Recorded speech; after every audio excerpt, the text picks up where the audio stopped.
Hi, I'm Robert Eggers, and I'm the writer and director of Nosferatu.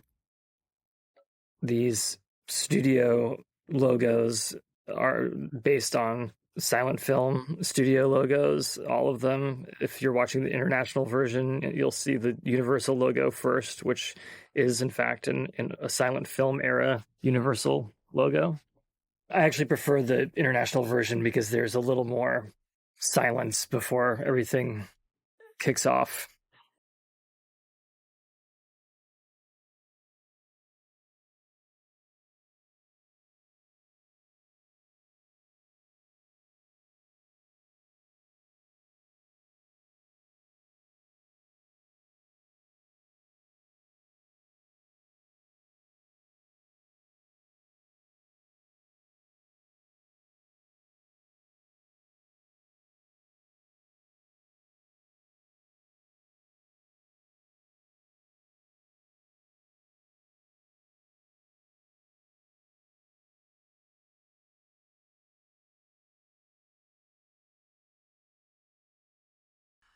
Orlock is speaking ancient Dacian, which is what the ancient people who lived in Romania spoke. And it's a dead language, but it's been sort of recreated by Florin Lazarescu, who is our Romanian expert that we've turned to for folklore and the language.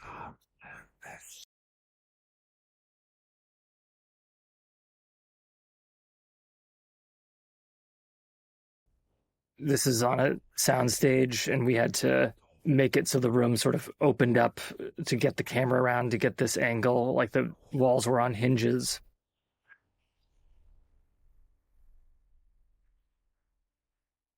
And if you notice, there's a dollhouse that looks like this house inside that last scene. Ellen sort of on the tail end of childhood in this sequence, and that is a location in the Czech Republic, this exterior.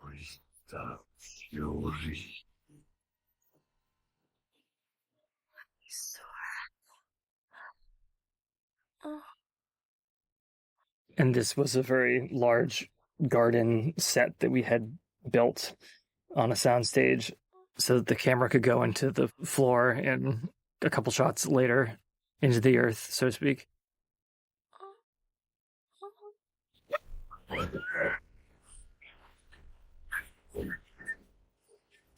Marie Gabrielle Rodi is the movement choreographer on the film, and she has expertise in Buto, and she worked with Lily Rose Depp on doing all that physicality for real. Like there's nothing sped up, there's nothing done in post. That's all Lily's performance.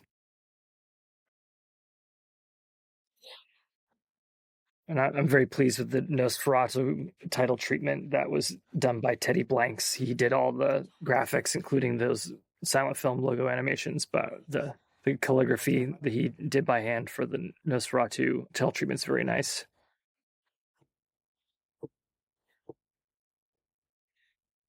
Nothing. I tripped. Come here.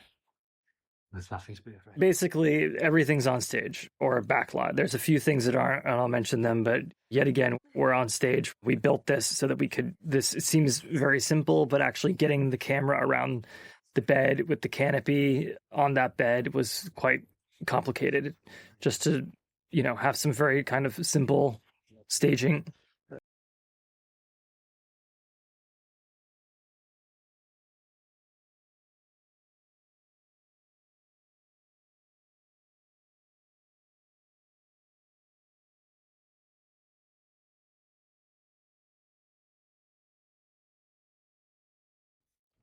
In the script of the original Murnau film by Heinrich Galeen, there is a moment where Hutter turns his pockets inside out to show that he doesn't have any money. And that desperation for money is something that is important for Thomas's character.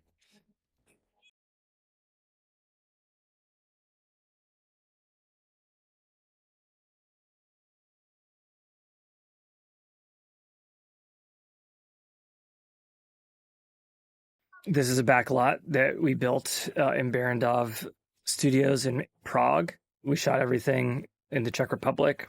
This town of Visburg is based on a lot of German port cities, Wismar and Lubeck, as well as Gdansk, which is now in Poland. We were sort of using these cities as inspiration for this set, and we also scanned some of the buildings in these cities and another to do our set extensions.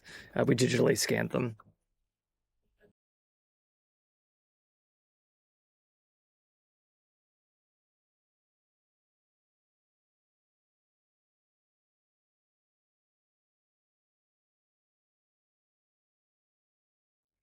There's a little boy up there working as a clerk on the ladder that no one sees, but he was very important for me to be in this scene. I'm sure he has a terrible life. Pray pardon me, Herr Knock, for my tardiness. Your delay is providential, my boy, providential. Come in, come in. Still preparing the account.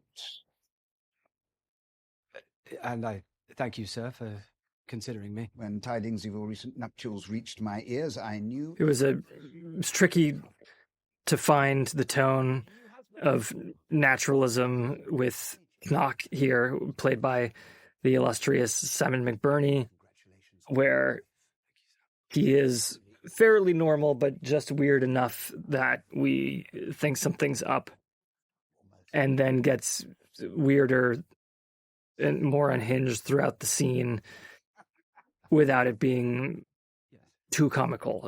But I think Simon hit it just right, but it was definitely tricky. Might be fully engaged with the firm. Indeed, indeed.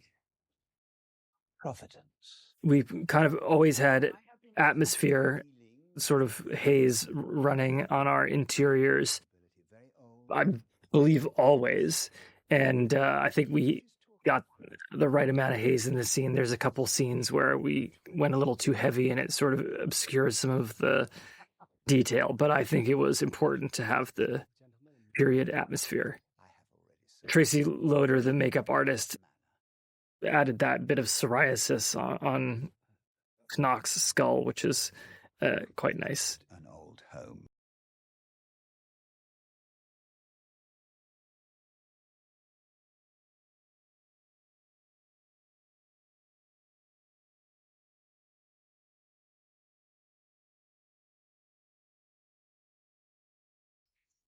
This is actually the Danish spelling of Transylvania. The German spelling doesn't look anything like Transylvania. We did that so that it would be clear that it's Transylvania. I hope you also see the occult materials that he's covering up with his document quickly and suspiciously. Sigils and ciphers and heptagrams and whatnot.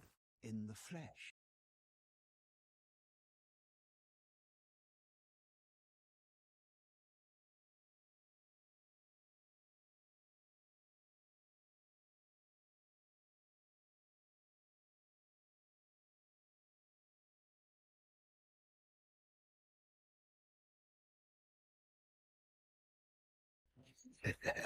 So yeah, here the maniacal laughter after you say Orlock's name is off camera, making it a little bit more subtle.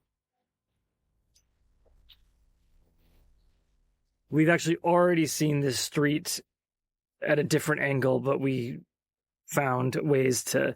I mean, the backlot set was quite large, but we had to sometimes redress the same street and shoot it from a slightly different angle to make the city look a little larger.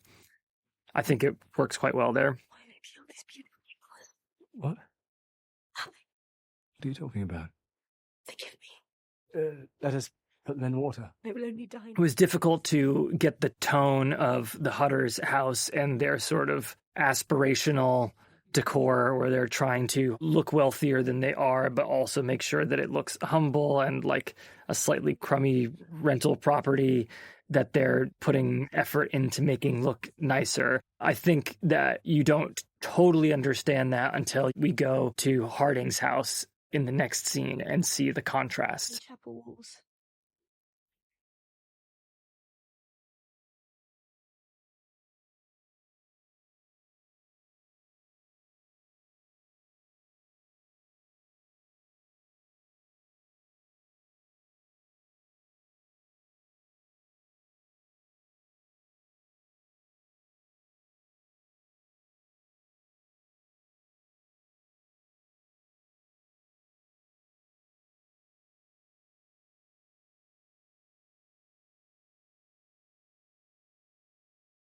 Lily does this monologue very well. Nick's reaction at the end of it is also quite strong.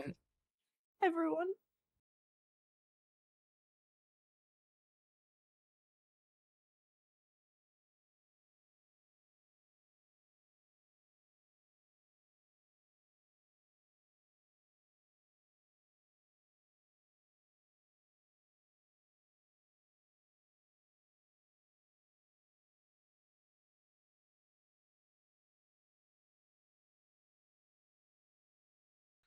No. It was very enjoyable working on the score with Rob and Carolyn and being able to embrace the romanticism of the music as well as doing the super intense horror stuff. And I think the music does so much to help us get into Ellen's psychology beyond the incredible performance by Lily Rose.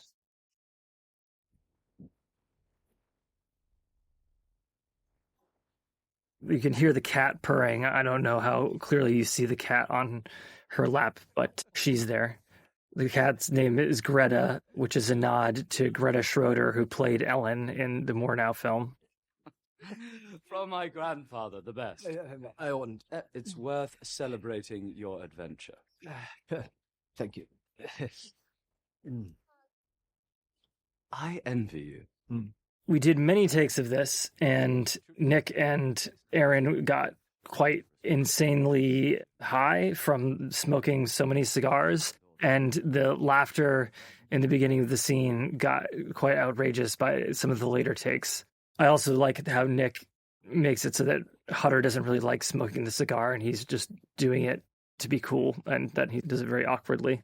But, actually, Nick and Aaron are friends. They're both started out as child actors and have known each other forever, but they've never been in anything before. So they actually have this relationship, which you can really see them enjoying each other and believe their past. The idea I had was that Hutter had a working class background, but his father was some kind of tradesman who made enough money to send his son to a nicer school.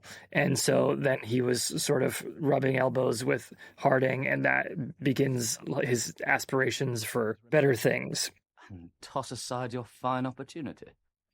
I fear her past melancholy returning. Naturally, her dashing young husband's leaving her bedside cause. My sweet ones, it's time now. Your mother. The time has simply come. Enough now. Come on. We can't. There's a monster in the room. These actors who play the children are Czech, and they've been dubbed by equally excellent English actors. Up again. It's hard for me to believe that I have something so fluffy and colorful in any of my movies, but I do like it quite a bit. Forgive me. Jaren, my DP, was alarmed by the amount of colors and patterns that sort of clashed with each other that were in the Harding house, and that is very much the style of the day. In fact, we toned it down quite a bit.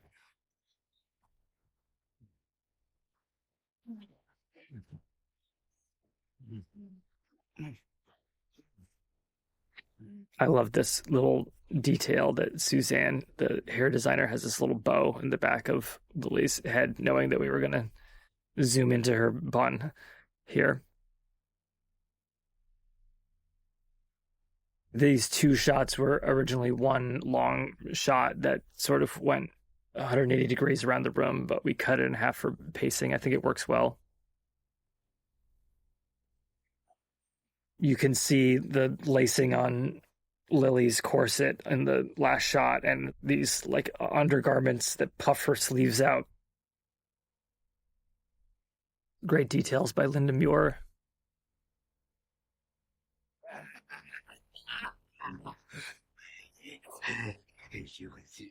You can barely see the skull and crossbones in the very top of that cabinet, that altar. But again, maybe a little too much haze in this scene. You also see, we should have staged it differently with the placement of the book, but behind him, is the gigantic book of the Solomonari that Willem Dafoe's character finds later in the film. There it is, out of focus. It was very difficult for Simon, for anybody to get out like all this detailed text while sort of screaming with all the wind and music. It was quite difficult. This canal is based almost exactly on a canal in the town of Stade in Germany that we also scouted. Craig Lathrop, production designer, built this nice area of Visburg where the Hardings live that we probably didn't shoot enough to compensate for the cost. I think that's one of the weird things about this story, is that you go from one location to another. And so in building all this stuff, we often would build, an enormous set that only plays kind of in one scene. That well.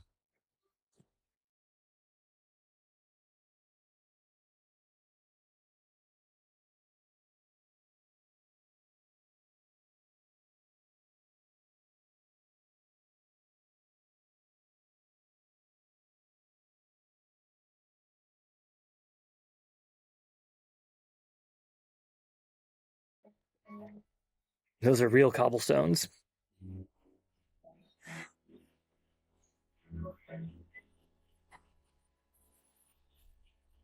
Really love this piece of music, and the sketch of this was the first thing that Robin wrote. I think Robin maybe wrote like some scary music and then some sketch of music that he called Ellen's theme that became this. The past landscape was in the Czech Republic. Angela Barson was the VFX supervisor, and she and her team created Visburg and the windmills. The big snowy landscape was actually Transylvania. We had a small unit shooting in Transylvania, and now we're back in the Czech Republic, but the distant mountains are Transylvanian mountains. And then we're about to go to a Transylvanian village that we built in the Czech Republic, but we also scanned a lot of buildings from a vernacular architecture museum in Transylvania to do that wide shot that you saw when he was like overlooking the valley and he sees the village in the distance.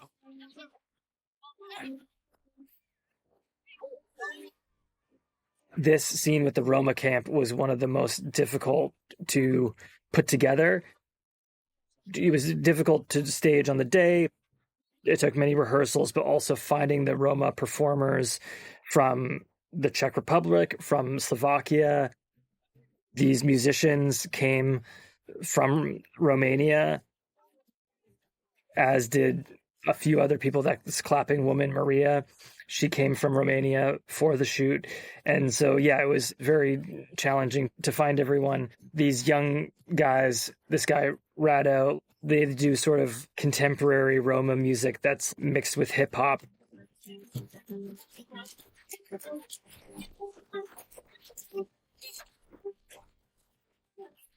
She was actually 5 months pregnant, but they do like Roma dancing mixed with hip hop dancing. And that's how we were able to find many of these performers. And Jordan High is a Czech pop star, this guy who's a sort of vampire hunter. We find it later.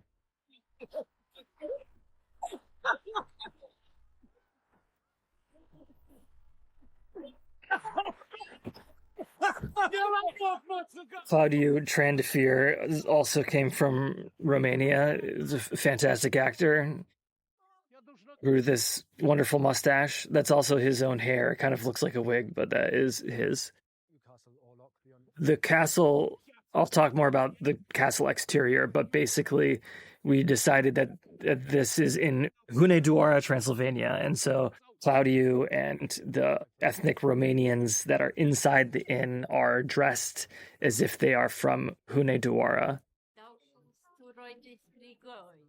That guy with the mustache and the pipe is Pavel, our stunt coordinator. He had a great face, and I knew he needed to be something in the film. This, of course, is the best acting take and the best take for camera, but it, once again, has a little too much atmosphere.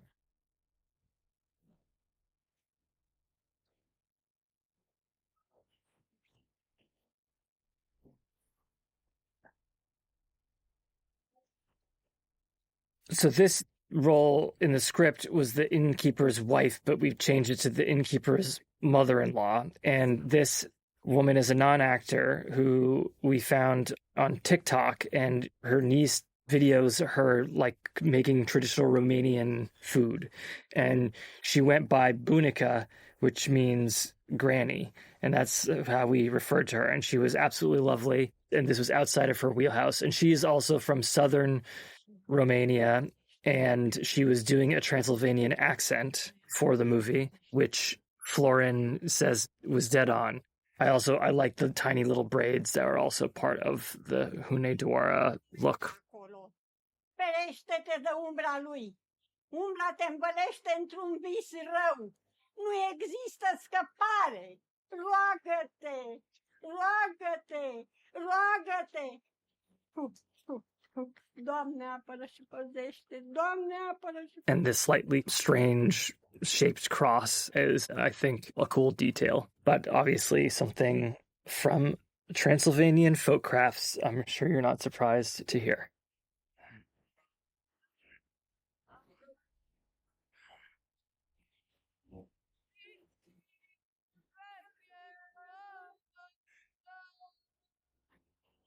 It was challenging to shoot all the stuff at this location.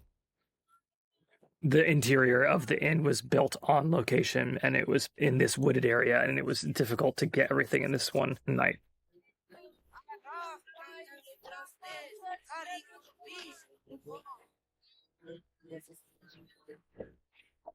Katerina Bila is the virgin on horseback who was really up for anything and very cool with it being so cold out, and was just super professional and gives a really great ethereal performance.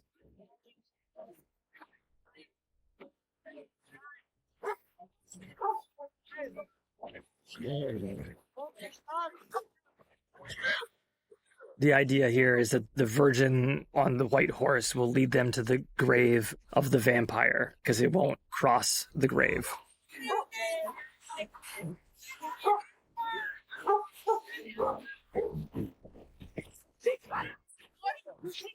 You're trying to sort out the Romanian folklore and how that works with the Nosferatu mythology was a bit of a challenge at times.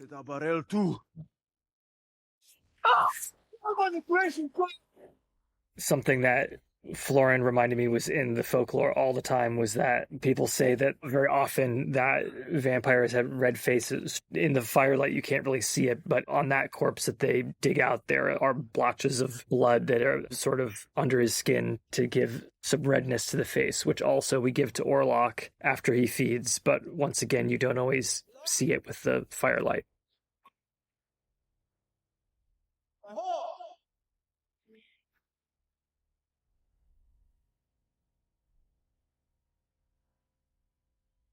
This is Transylvania. The shot before, Czech Republic. And this, there's a little Romanian mountain in the background there, but these sandstone pillars are actually the very famous Czech location. It's been in many Czech movies. Jan Švankmayer's Faust, for example.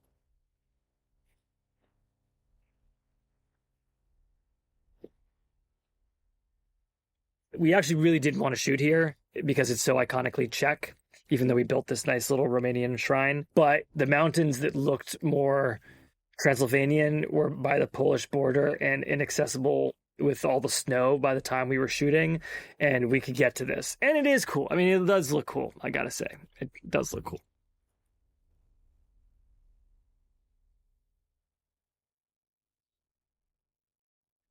The crossroads that was like a very clearly defined crossroads was weirdly challenging to find with impressive pine trees.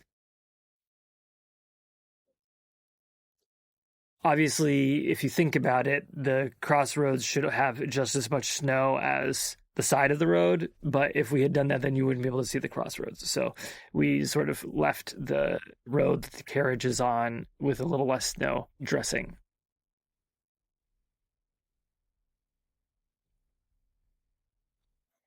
The snow, by the way, are potato flakes. So it's like what you would make freeze-dried mashed potatoes from. It's an old school snow, but I think it looks quite nice.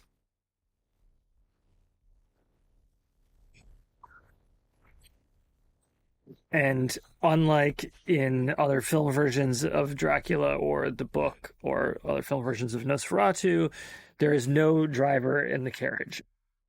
In the book, it's Dracula in disguise, but we thought it would be even more mysterious and magical if there is no driver. And the carriage was actually one of the coolest props. It's night and it's backlit, and so you don't get to see it, but there's like incredible carvings of medieval Transylvanian prince a la Vlad the Impaler, like leading an army.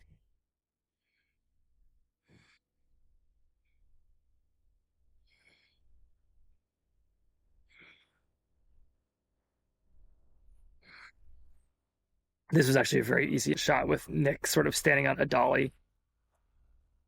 So this is Hunedora Castle in Transylvania that I think was Stoker's inspiration for Castle Dracula, because it would have been in a book that he would have had access to in the British Library by Emily Gerard that it's clear he read.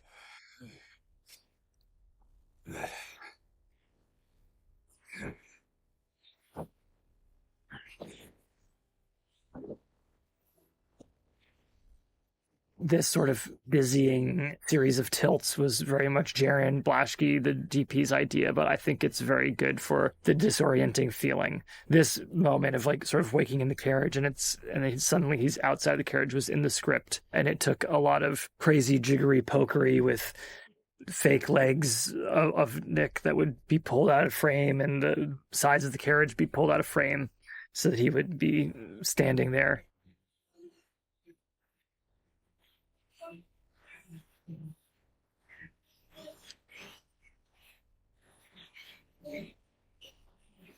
We're at a location, but we built these gates because the castle gates were not quite impressive enough.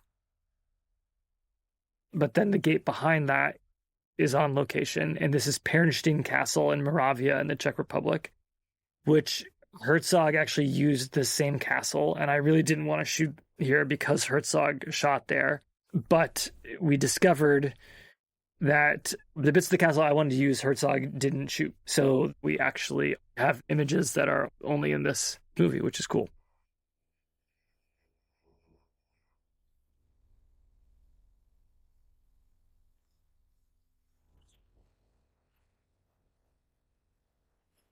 This shot of the gates closing was actually not a storyboarded shot, and Chris Columbus, the main creative producer on the film, ran up to me and said, you should just wrap that. And I'm glad that he did.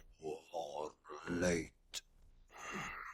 You just see that Orlock has strange high-heeled shoes that have iron heels, which is something that these Transylvanian noblemen in his period wore. And so you'll hear in his footstep, there is these slight like clinks because they had iron heels, sort of like tall horseshoes.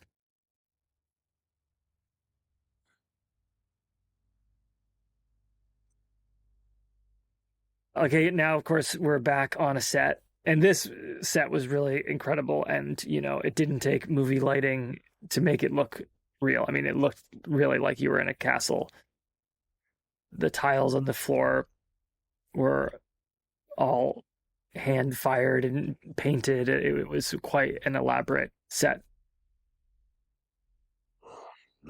There's also a beautiful feast on the table that you don't really see enough of, with a cockatrice and some other weird things. Would you not wish to wait till morning? I wish you to do as I request. This set was based on the biggest hall in Hunedora Castle. A little different, but I think part of what makes it not look like a set is that it is based on the real architecture, which is, in some ways a little strange and in some ways a little banal. And I think that makes it more convincing. Forgive me. Pray. Thank you. Bill worked with an opera coach to lower his voice an octave for this role. And he listened to a lot of Transylvanian accent stuff, but then was allowed to kind of do his own thing as well because he's from hundreds of years earlier. So who knows how things might have changed. I have long awaited them. Of course, madam.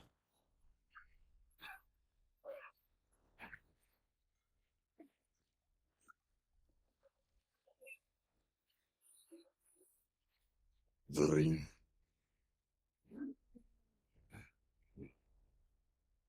Big fan of that goblet and the sound of his fingernail.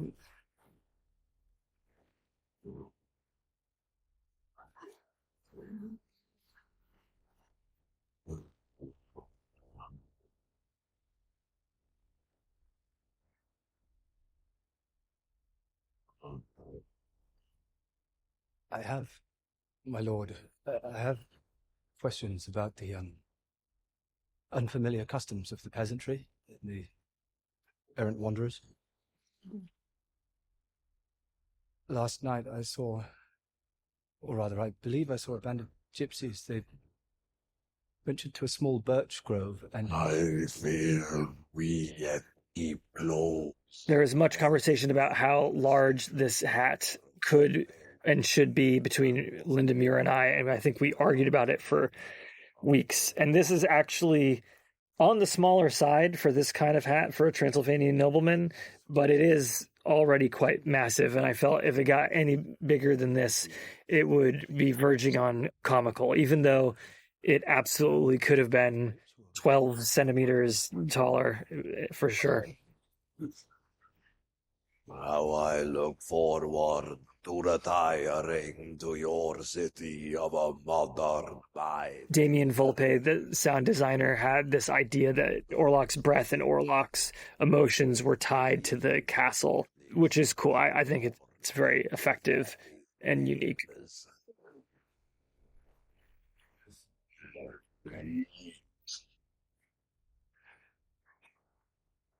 This was our first week of shooting, and Nick was very nervous about having the right acting style for the movie and the right kind of hysterical fear.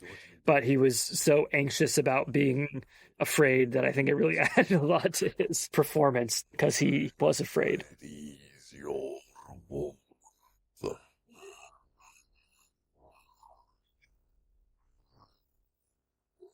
Come by the fire.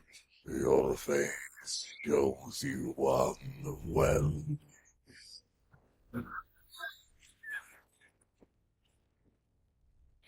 Little nod to Jean Cocteau's Beauty and the Beast here, but with hopefully a more realistic looking statue. These statues are actually based on Romanian tombs of knights.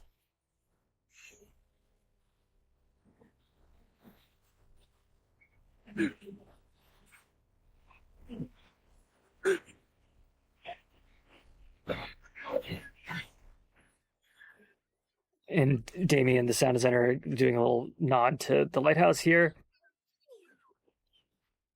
Careful, children.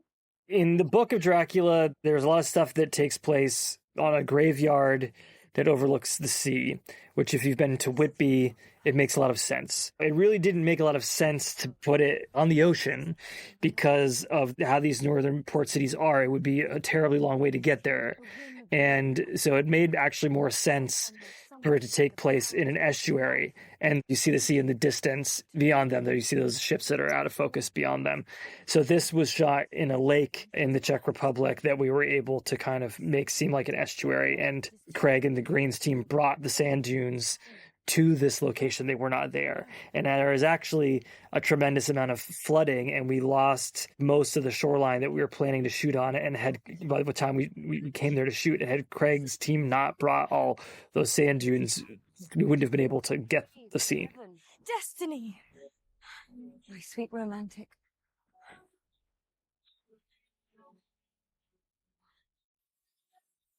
I'm not mad, Hannah. Lenny. Forgive me. Everything I say sounds so childish. Your words spring from your honest heart. My heart is lost without my Thomas.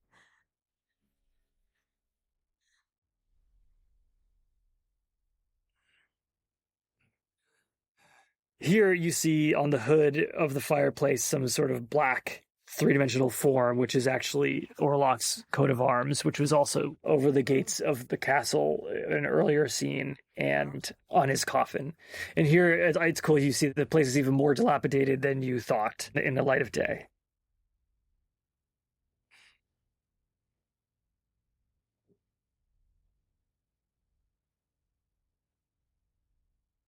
Love that door. We also had a limited number of corridors that we could build just for financial reasons.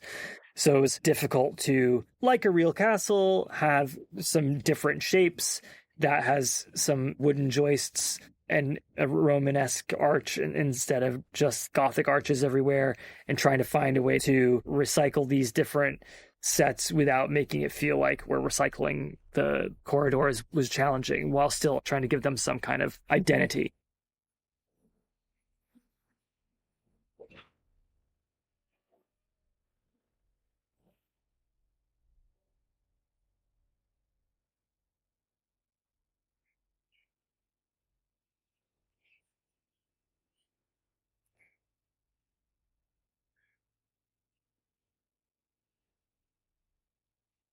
Oda Baresh and his son Joachim took care of the animals for us, and are just, I mean, it's the best experience I've ever had with animal trainers. The wolves were well trained, the rats were well trained, they moved when they were supposed to. We did drop the mirror in a separate pass so that the rats would not be harmed, but they did their job. I like Orlock's signature.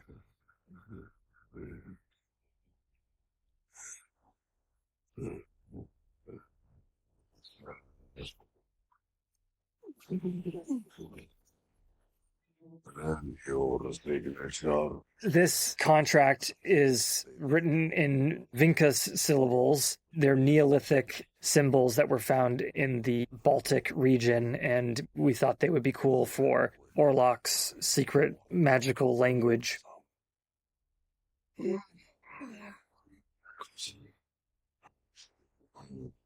Maidens token, I see. Your bride. Just so good. Yes. In beginning in the More Now film is Hutter or Harker character has a photograph of Mina, of Ellen, of Mina, whatever. And this gets carried in through all the Dracula films, starting with Nosferatu. I thought that having it be her hair that he smells would be more effective and also different. He also has more control over her by having a bit of her physically in his hand. Again, just noting that we have this slow reveal of Orlock. We're seeing him a little more here than we have in the last scene. Your signature.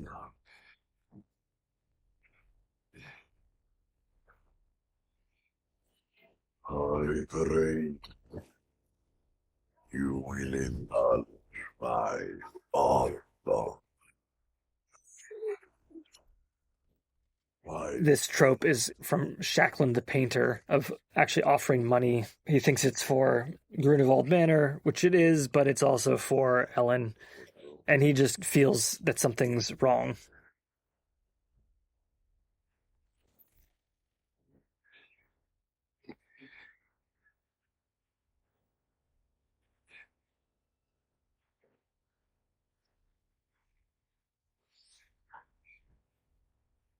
And this little scrolled area where to sign was on some like Transylvanian contracts and deeds and things that we found.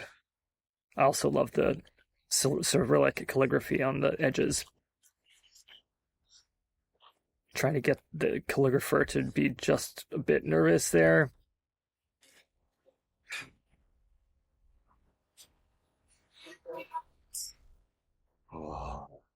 This next little remark will kind of spoil things, but, you know, Nick is quite tall. I mean, Bill is 6'4", and with the head and the shoes and the whole thing, he was probably 6'7", but he was also hunched. And so we were trying to get Nick to stand as far back in frame and not look too tall and just seem nervous. Also, this set was not meant to be shot at this angle, and we didn't have enough time to scout this particular set because Craig had to turn the Great Hall into the library on a fairly quick turnaround.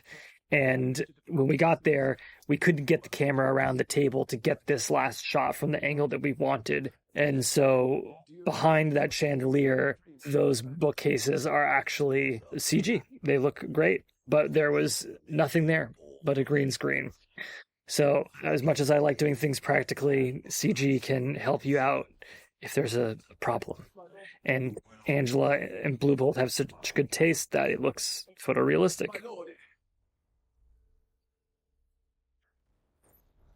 Count? You have my locket!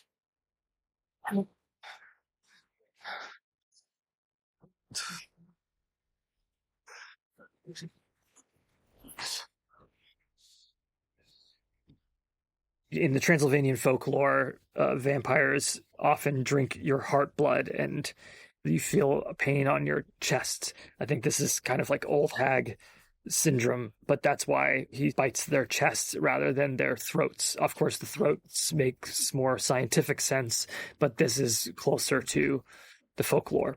I mean, it is the folklore. Although sometimes vampires don't even drink blood, they just suffocate you or even rape you.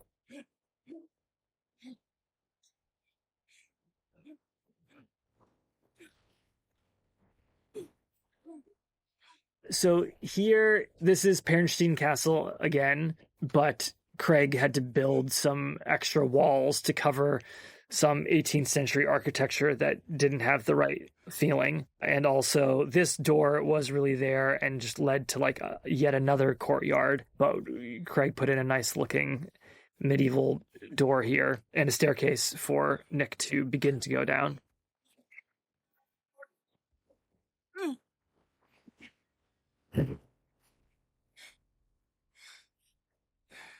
But then when we get into the crypt, it is back on stage at Barrandov.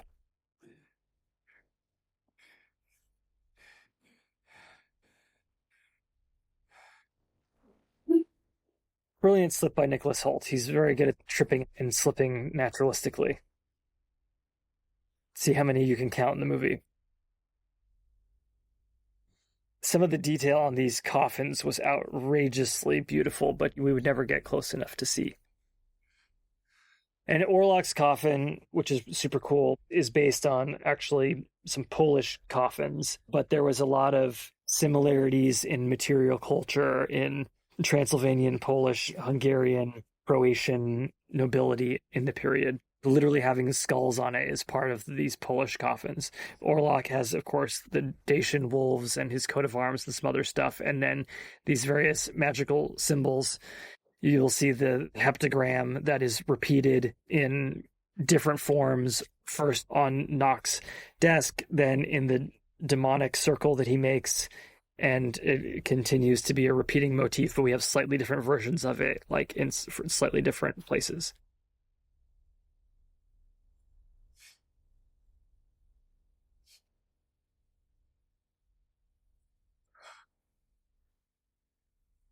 And you can just see the rays. Well, hold on, not yet.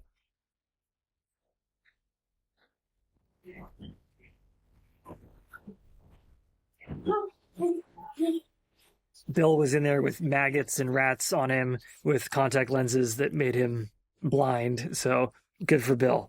I would not want to do that. Okay, you can just see the rays of sun disappearing as the sun is setting, which makes it all very bad timing for Nicholas Holt's character. I really think that this scene is the best scene for Bill's makeup, the reveal of him actually being just a dead corpse. Unlike Bram Stoker's Dracula, he is just a static dead corpse, as in he doesn't turn young, he doesn't turn anything, he's just a corpse, which is more to the folklore and I think much scarier.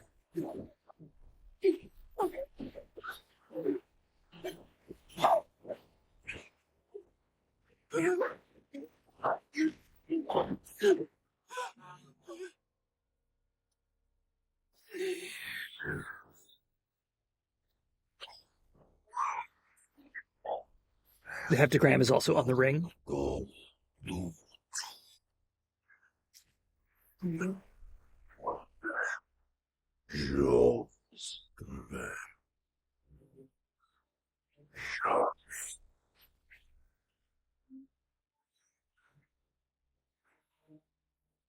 I like that Lily has slightly Orlocky hand position in her somnambulism, in her sleepwalking.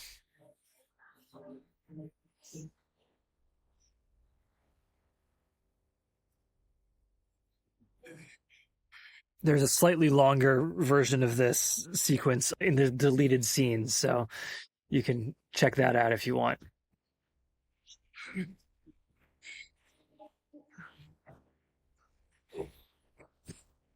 This controlling with the shadow, exactly what that choreography was sort of done in the camera tests to kind of understand how well we could do the shadows, because there were people where we were going to have to do the shadows with CG, so we did a lot of camera tests with the shadows to be sure that we could do them practically.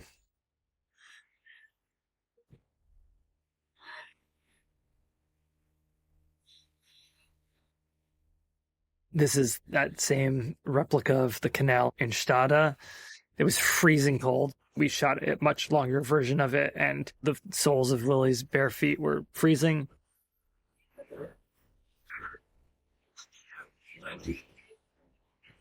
Here, Bill's riding on the dolly to get this shot. And this was done all in camera with a harness that they were both lying on that raised up and then turned counterclockwise. I like that you can see the back of Orlock's skull there.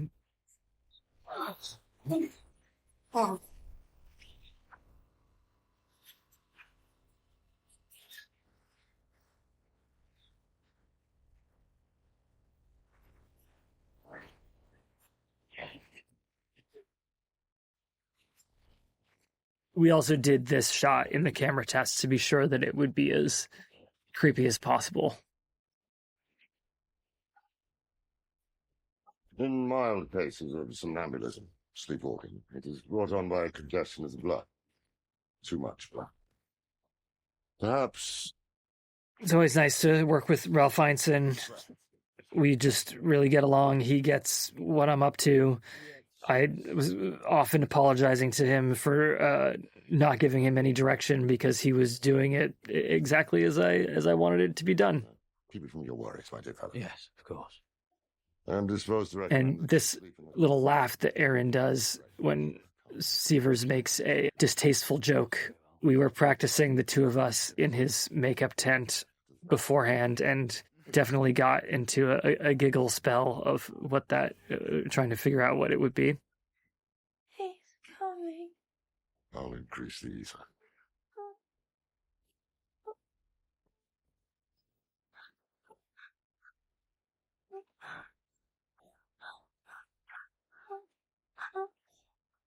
Severs quieting her with ether always seems to get a lot of laughter by the audience, which I don't mind, but it was certainly not intended.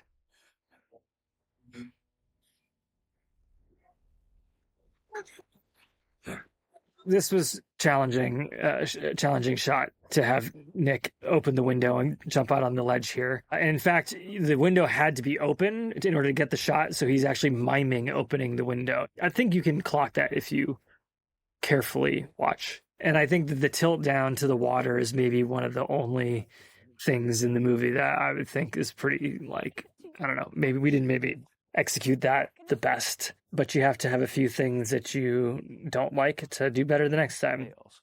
I never liked that man. Never. I shall call upon his office myself directly. Please, Rauhut, I must discover something. Oh, for heaven's sake, you cannot leave unaccompanied. Love Aaron and Emma's costumes in this scene. Lily's also sitting in a wheelchair, and we couldn't find a way to cover the scene to get what we needed out of them facially to also get the wheelchair in one shot. Any normal person with half a brain would just shoot a wide shot, and you could see the fact that she was in a wheelchair. But we just wanted to be with Lily and her experience, and so keep it in one. Also here, again, if you kind of look, there's very little land that they're standing on because of this flood that I described in the earlier scene. And the crew for this scene, we were all out in the water in waders. Just a moment longer. Please. Friedrich, be not a churl, please. You mustn't be swept up in her fairy ways. The entirety of the household centers upon her whims. I tire of discussing her. Think you there is no burden upon myself? I love her. She is blameless for her malady. Very lucky to have Emma and Aaron, such phenomenal actors, playing these support roles. They have arcs that are more conventional, but also more human than some of the other characters in the film. Like his father. Mm-hmm. Friedrich in public. I cannot resist you. Ellen.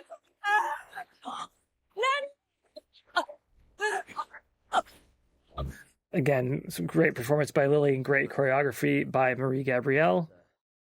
And another scene with a little too much haze. Luckily, Ralph has such a identifiable voice that we know who it is right away. Hospital, not a prison. A little old soul he may look. This gentleman, Christian Dunkley Clark, who is actually a street busker on the Charles Bridge. He's an expat. He's obviously from East London, but he's a tremendously powerful, committed actor who can go to 110%. And he actually plays another role in the film quietly, secretly, because only he could do it.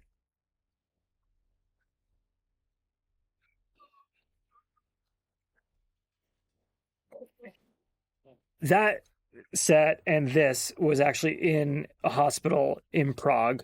We built the door and that gate, and we obviously decorated Seaver's room, but this was part of Invalidovna, which was an old military hospital that's been shot in many films, including Amadeus and From Hell. And now we're back in Barrandov. Good day, mein Herr. I'm Dr. Sievers. What seems to be the trouble? No trouble. No trouble. Providence. Providence. See. Can you tell me your name? I have no... Bit of poor thinking, but Canucks made very busy work of those walls for only having just been admitted to the hospital. Lies. Gifts. Bestowed. This pigeon gag is another great example of where the marriage of practical effects and CG is so good. So we have a real pigeon. Simon is petting the real pigeon. He was really biting the pigeon's head. As he's petting, we canned him a prosthetic pigeon with a head that was made out of kind of like hard candy that would split apart. And right before he bit it, the VFX team had the real pigeon's eye to replace the candy pigeon head. And then also after post-biting, they make the body sort of throb as the blood gushes. But the blood gushes were all done practically. I think it's a very successful marriage of all these teams working together. And of course, Simon's performance. And it's also cool the way the very thin candy split apart, the way that it fractured, like looks kind of like translucent feathers on his face. It's pretty cool. Who? Was he that invoked me? 'Twas I that was chosen to serve him, for I know what he covets.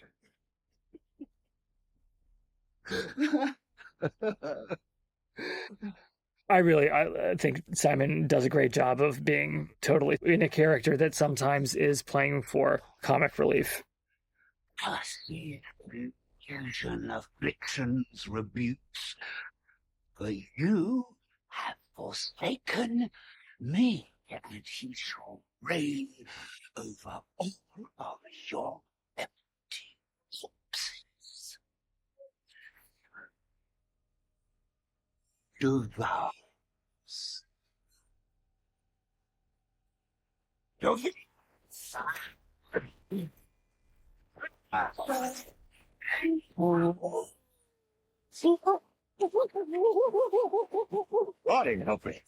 This style of corset is made so that the woman who doesn't have a servant could tighten it from the front herself. it can also be used in this context.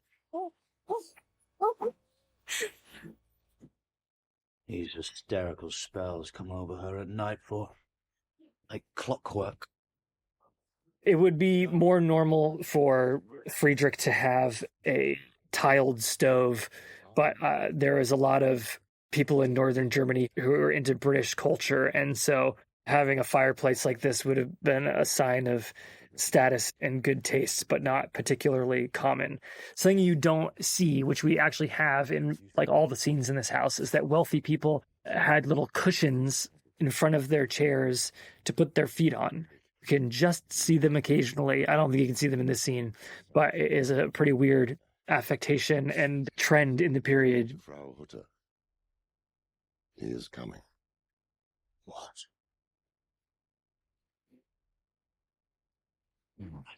Devil are you, Thomas?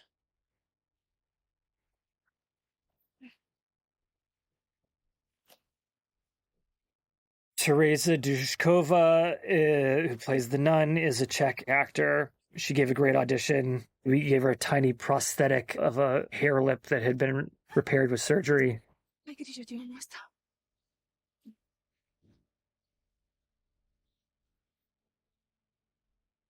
This monastery set is one of my favorite sets that was built, and Florin was very impressed with it. It just had a magical presence.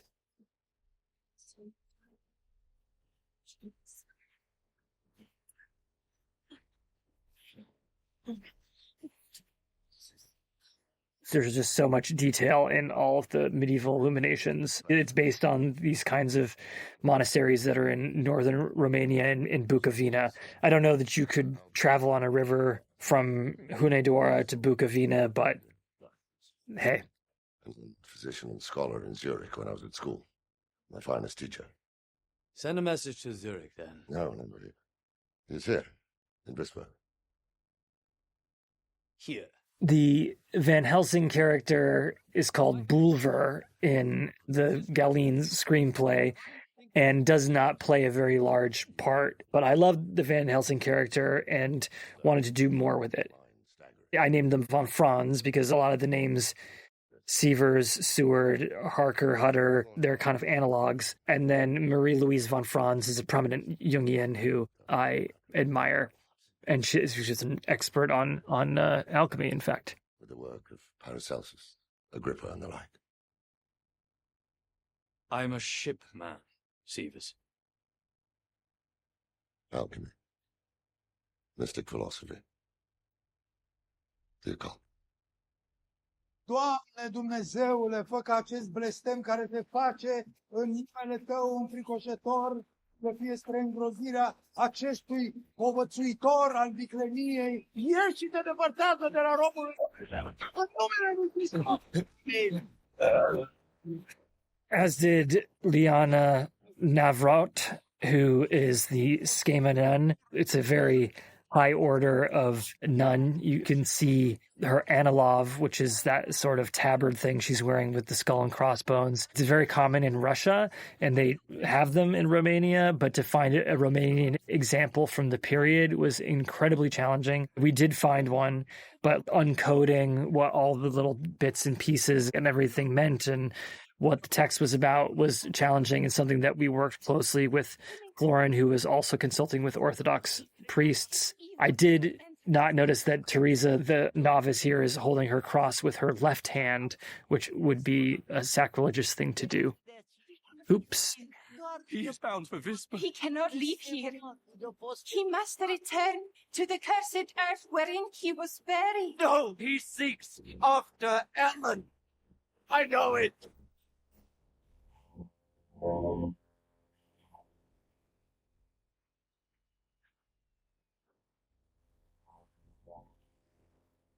I believe Craig scanned a period schooner for that shot. In hindsight, this looks a little bit like a giant box of Romanian wine, but oh well.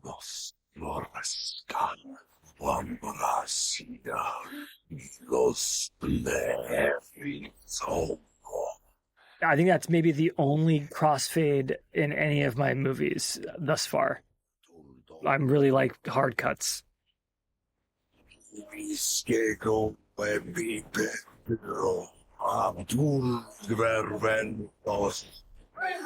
You can hear that theme. It goes nose for to, which is very much deliberate.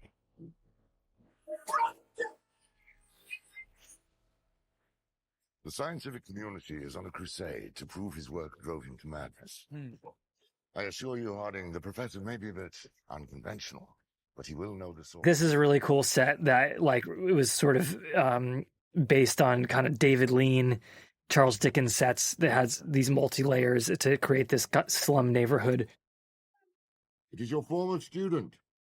You can hear shouting. That is Michael Fenton, one of the sound designers, and his wife, which I think adds a lot to the scene. But in any case, back to the Nosferatu theme song. There's a way in which this is based a lot on Hammer horror films, and that was something that Bernard Herrmann, the Hammer composer, did. Was all the themes were kind of based on the title of the film. So that's something that Robin did. Really quickly, when we pan over to von Franz in the chair, you can just see a giant alchemical set of glassware, but it's only on camera briefly, which this set was so detailed. The dressing was so elaborate that we couldn't sort of undo everything to kind of redress it to kind of get the shots that we wanted. And unfortunately, the takes where we kind of see more of the set and where there is a little less atmosphere, just it happened to not be the best acting takes.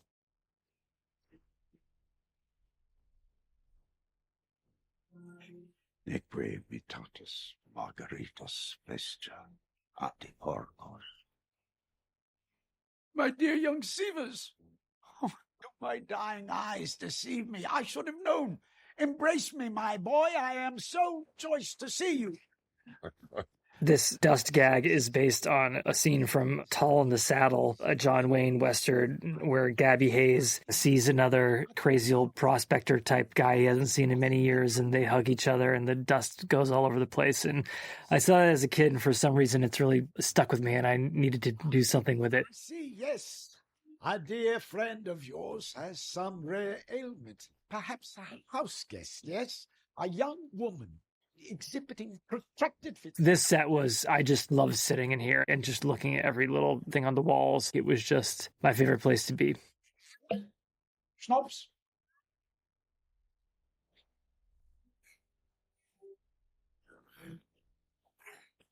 So the landscape is the Czech Republic, and the horse and this sort of archway that we see was built in the Czech Republic, but that monastery exterior is actually completely CG, based on photographs and scanning of monasteries in northern Romania, because we weren't allowed to shoot there because of the war in Ukraine. It is completely photorealistic and pretty incredible. Назад на шканцы. Васильев там, а еще Радимир Руденко.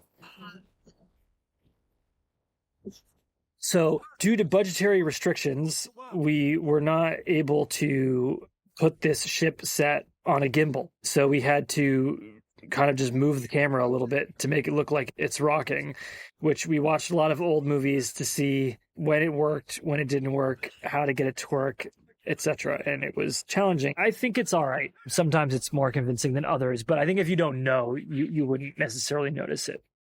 And Karel, who plays the ship's captain, is a renowned Czech actor who's in basically every Czech movie ever made. At once. It's all I could do to keep her from tearing the room to ribbons. Retire.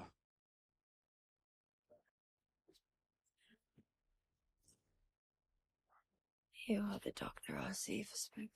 Drugged? I've been administering an opiate. You must rest by day, for her body is in utter stress. She cannot be clouded. Step away, step away. In this scene, you see the fantastic cat training by the Baresh family. Greta leaves the bed exactly on cue when she should. She has no master nor mistress. Quite so.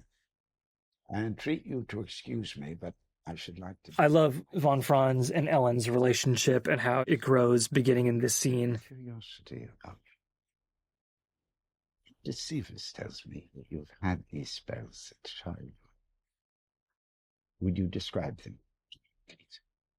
I cannot always remember them, as if my spirit wanders off. It was a challenge also with Willem to get his costume dirty enough to fit the character, but not so vile that the Hardings would just kick him out of their home. Always knew the contents of my Christmas gifts. I knew when that my mother would pass. Father, he would... These kinds of speeches are the worst acting challenge, and Lily did a marvelous job. I also was asking her to do it a lot faster than felt comfortable to her. It is like very large beat changes that jump from like one idea to another quite quickly and sometimes randomly, and so to do that at the pace she's doing is particularly challenging. The epilepsy's there. Pray, continue. Last, Pa found me once laying. Unclothed I was. My body, And yet again, Robin's music's adding the extra bit of depth. Then he said he would have sent me to that place. I shan't go. No.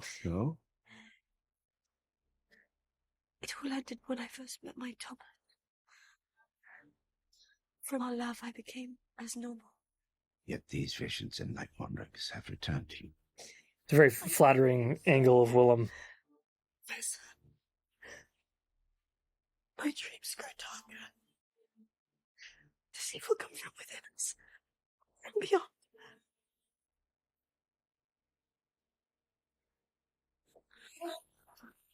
On straight. Speak up. You have led her to decrease the congestion. Of course. And her menstruations are also Liberal. Too much blood. Too much blood. A taper, please. He has a ring very similar to Jung's Abraxas ring on his forefinger, and his quizzing glass is a kind of fashion trend that was cool many years prior to 1838, where the story takes place.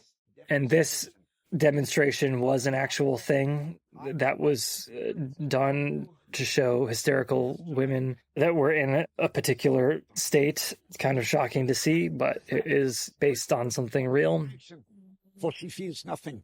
She communes now with another realm. Cling to the wall, Sivas. Do you hear me, my child? And yet again, all the crazy stuff that Lily does in the scene is her. There's no CG manipulation. There's no speeding up of the camera or anything.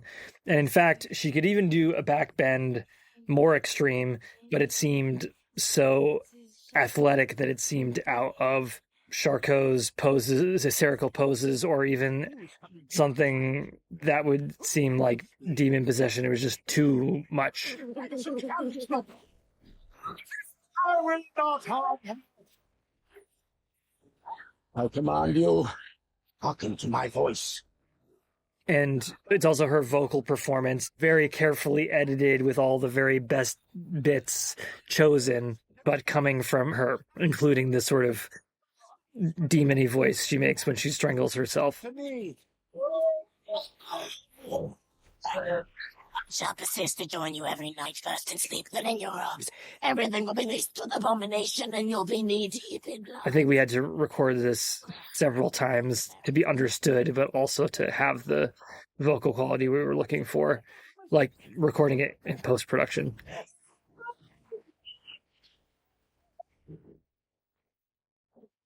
As I feared.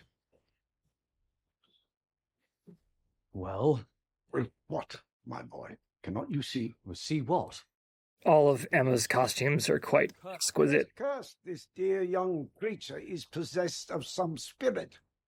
Perhaps a demon. I beg your pardon? I assure you, Harding, the professor means this is hyperbole. No, I mean a demon. You jest. But what of your own discoveries of macabre hallucination pathologies? This is not one. You cannot conceivably have perceived all of this. How should this happen to Ellen? Demonic spirits more easily obsess those whose lower animal functions dominate. Demons like them, they seek them out. I do not wish to dispute you, Professor, but I myself have witnessed women of nervous constitutions invent all manner of delusions. This is no delusion. I believe she has always been highly conductive to these cosmic forces, uniquely so. You're lunatic, perhaps. Do you then acknowledge a connection between these cases? That is the question. Oh, she's just capital. I tell you, it is the manner of her husband's disappearance. No, this evil, what it is, how it has been summoned, unleashed, I know not. But this remarkable child, it has changed its... Sometimes von Franz is a little Sherlock Holmesy with Ralph as his Watson, which I enjoy. I mean, I do like these kind of chamber scenes that are, you know, a bit Sherlock Holmesy, a bit like these Hammer horror films. I said jokingly but serious many times that this is Merchant Ivory does Hammer horror, and I think this scene certainly captures that. This set was incredibly tiny to just get this shot. Obviously, it's like a quite epical scene in the movie, but this was these two actors with a dummy on a slab of wood with a million water cannons and rain machines and fans and the camera on a crane bobbing around. But here we did build this part of the deck of the ship and this hatch that actually went into the actual hold that we did. But we felt we needed that to just add a little bit of extra suspense because, again, the whole of the ship is actually like an appropriate size for this kind of schooner, but we would have wanted it to be a little longer because if you've ever seen a James Wan movie, he makes unnaturally long corridors in middle-class family homes in order to get the suspense you need for a jump scare.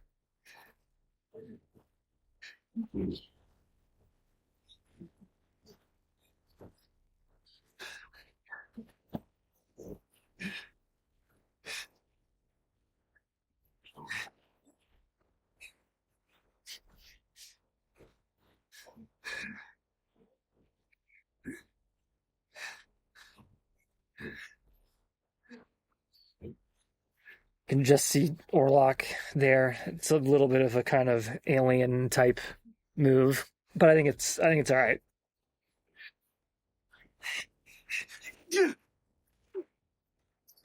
And one bit of bad storytelling here: when he opens this, Orlock's coffin is inside the crate, but you can't really make it out because the rats are covering most of it. But this moment with Bill is quite nice, and the blood squirting all over the place. So I think that almost makes up for the fact that you can't clock that the coffin's in there.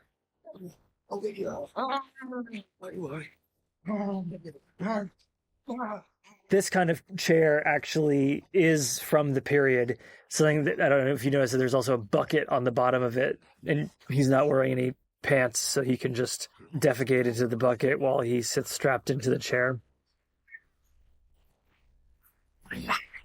Is He's here! He's here! His lordship is...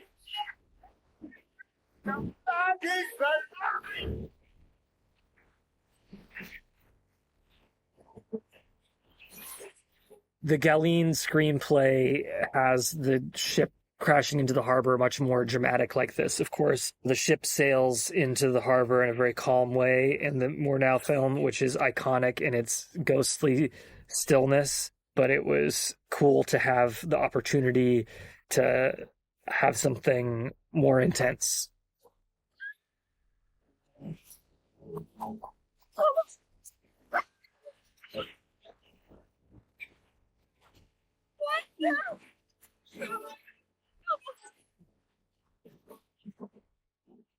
I was worried Nick was going to get hypothermia.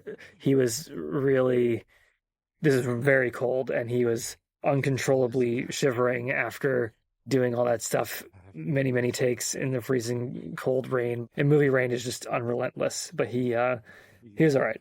In the end, Yes, look. Thomas.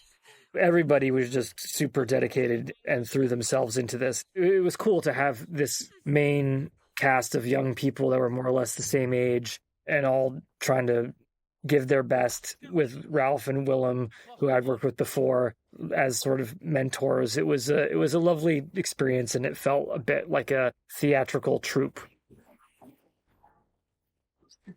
My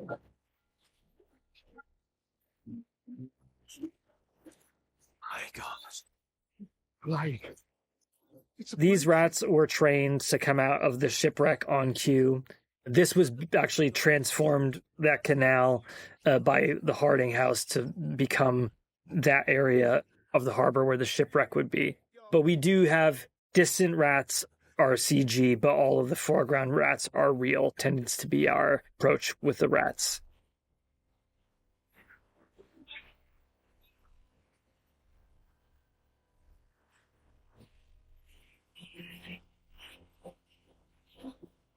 The last two shots were also a lot of CG matte painting with some real stuff, but mostly CG work. But we had the time to research what we needed for the architecture, to scan the buildings that we wanted to put in so that everything can be as photoreal as possible without getting into the world of stylized set design that can show the artifice too much or just be so over the top that there's no way we could have actually shot it. I do think that sometimes the night skies are so romantic that they kind of are a give, but the architecture, I think, sits in very, very convincingly. willingly repledge her vow. She cannot be stolen.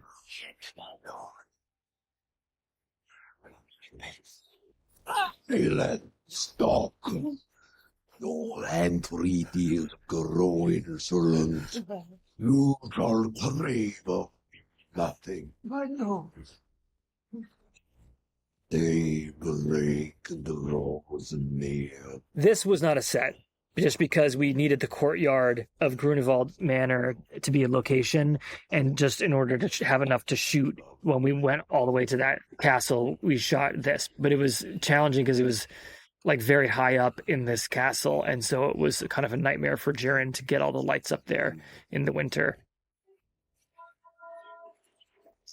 I love that profile shot of Bill.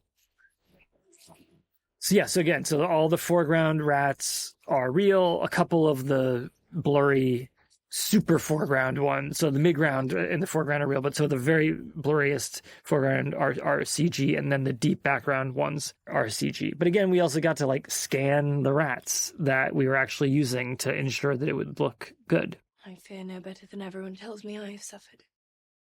Pray, forgive me for all the troubles I have caused you. I am only glad you have become... So those kinds of stoves are all throughout the house and in all the different buildings of different sizes. Sometimes we see them, sometimes we don't. There's actually quite a beautiful one in the Harding's front drawing room that we don't get to feature. But this is one of my favorite stoves and gets in there quite a bit. Something awful.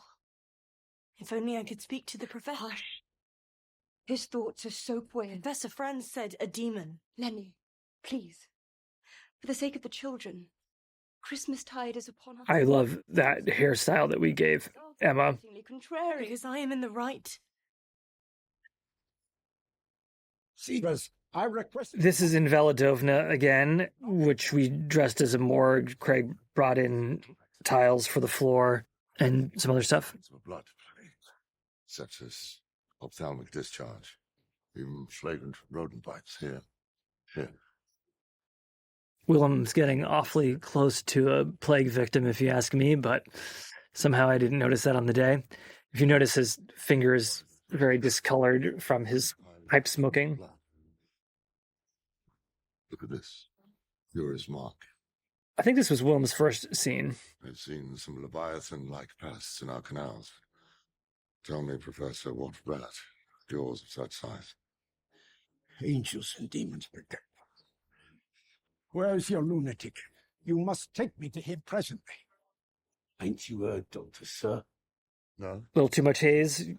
Robin Finesilver was the actor playing that porter, not Ray Winstone with a wig. But he was great. Robin was great to work with. This is no mere plague.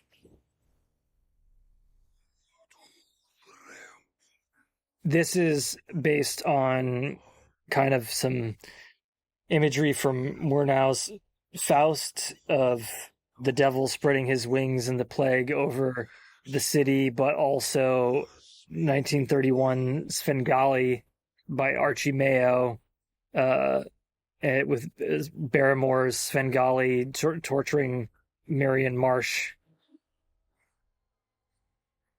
This, of course, is a VFX shot and would have been a special effects shot in any decade of cinema. I don't know that you can tell that that's the Harding house that his hand goes over as we cut, but it is, and there's that same little canal that I've talked about a million times. It's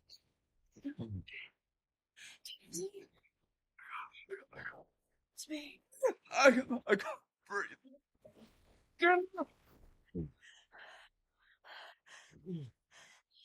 Please, you. Don't leave us, Mama. I promise I shan't let anything harm you. No monsters. Nothing. Now, give me a kiss and say your prayers.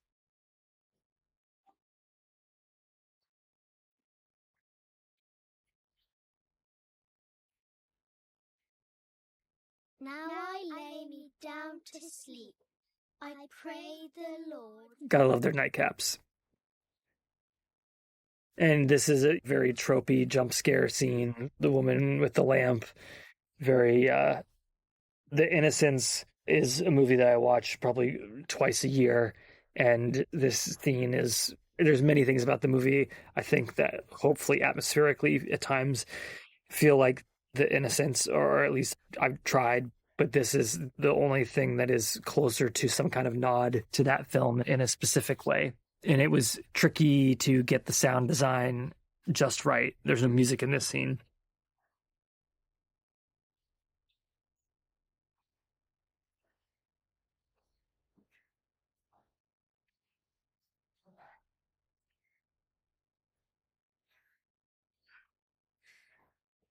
Is it Orlock? Is it just creaks in the house? You know, blah, blah, blah. Trying to get the creaks to echo his footstep.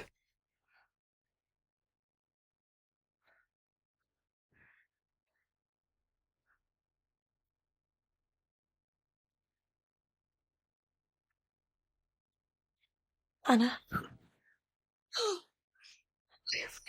Forgive me. Friedrich returned. No. What is it, my lovely? May I stay with you tonight?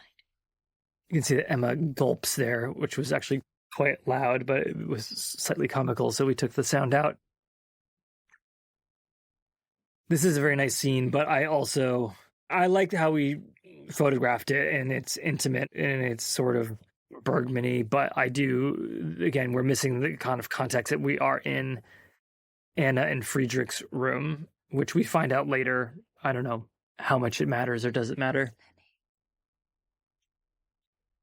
I cannot yield to being haunted by a ghost. Oh, no, please, no. It is no mere ghost, for it can manifest physically, and with the most foul intent.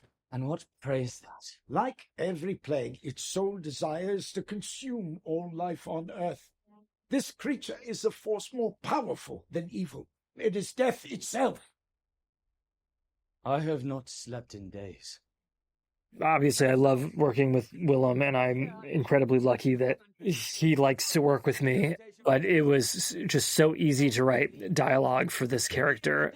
And we had to, even before we went to camera, we had to cut a tremendous amount because it was just too much fun for me. Anyway, but this speech I particularly liked writing, especially knowing that it could be said by Willem. As we have been blinded by the gaseous light of science, I have wrestled with the devil as Jacob wrestled the angel in Peniel. And I tell you, if we are to tame darkness, we must first face that it exists. I mean, they're a little too close together. One of my drama teachers would always say, you never get that close unless you're going to kiss someone or kill them. But I think we get away with it because Willem's character is a bit of a whack job.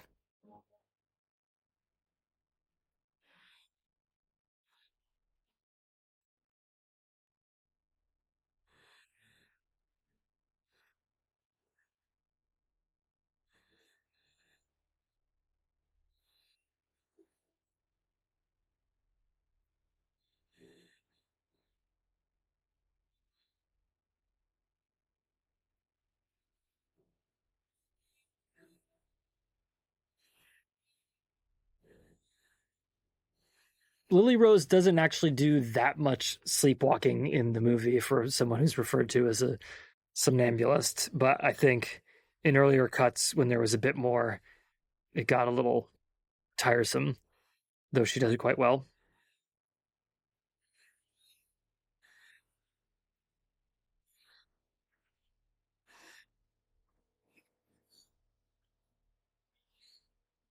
I love the reflections of the skyline of Visburg in the window. Very nice detail. Yeah. Bill's performance, I like his hand on his sash and his hand on his cloak, trying to look dashing for his lady.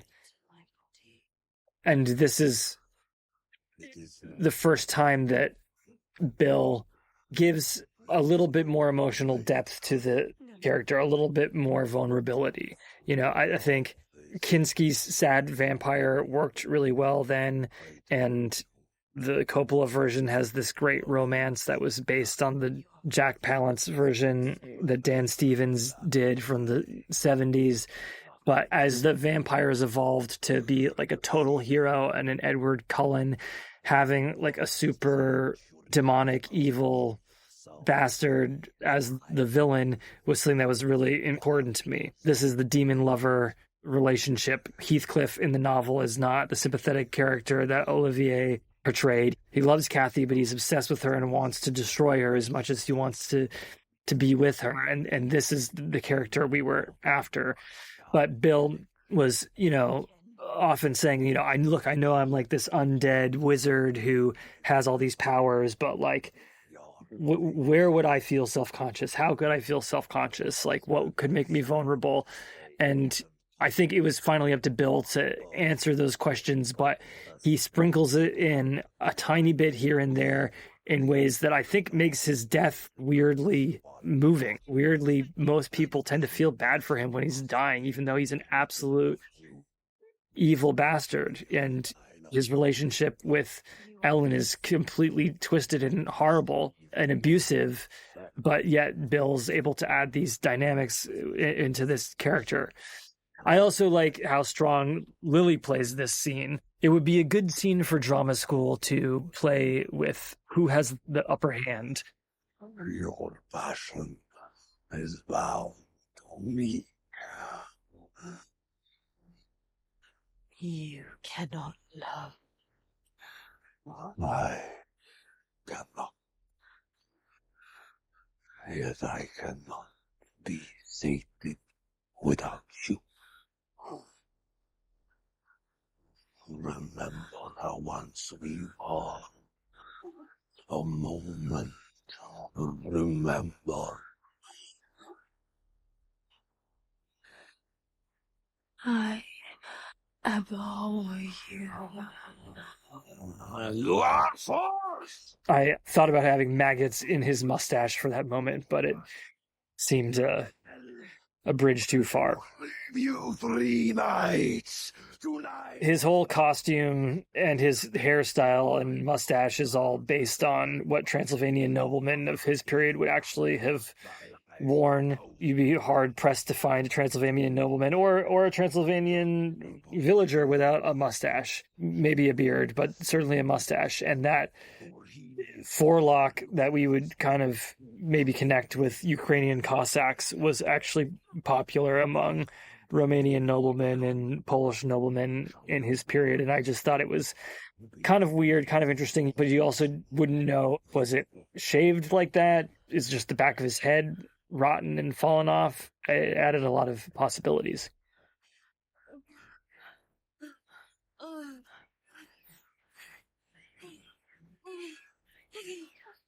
So these are real rats on Emma Corrin, and I didn't know that rats are incontinent, and so they were constantly urinating and defecating all over Emma during this scene, and they took it very well, but it was horrifyingly smelly.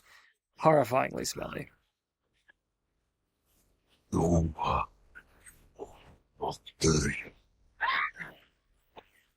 Here we are back in Valadovna Hospital, another scene that Marie Gabrielle Roti helped with the staging. I've entreated the burgomaster for a quarantine. The city must be shut up. The thing that she did that was really great was adding this kind of hysterical woman just running like crazy. It was the extra little ingredient that we needed to make the scene as frantic as it needed to be. A shadow pressing. My body sinking. So it's nice that Emma gets this scene since their characters so buttoned up and proper all the time to give some contrast and to see how this family falls apart. I feel so weak.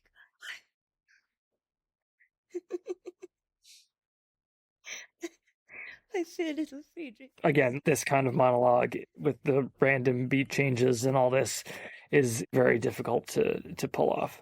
And they do it quite well. May I see the girls? I must assure them. Everything will be well, my darling.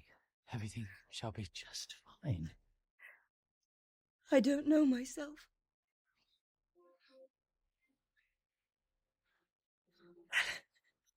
Tell me, what is this insufferable darkness?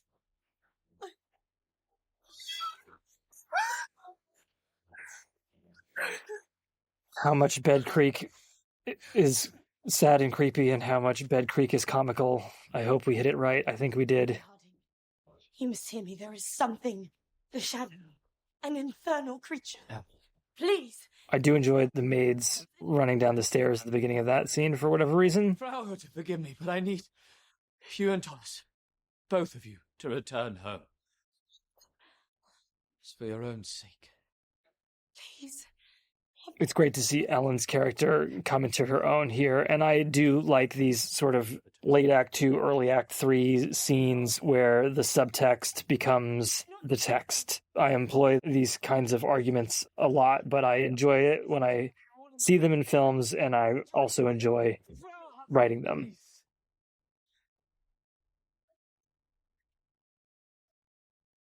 Why do you hate me? I also love that brown and white striped dress. Dare you speak to me in that marked manner? Both of their performances are real knockouts in this scene. Your place, madam. I will not stand by and pretend at your superiority. I refuse. You can see the plants are dead as everything in their household has gone haywire. I presume their servants still could water the plants, but I think it was a nice touch by Craig and his team.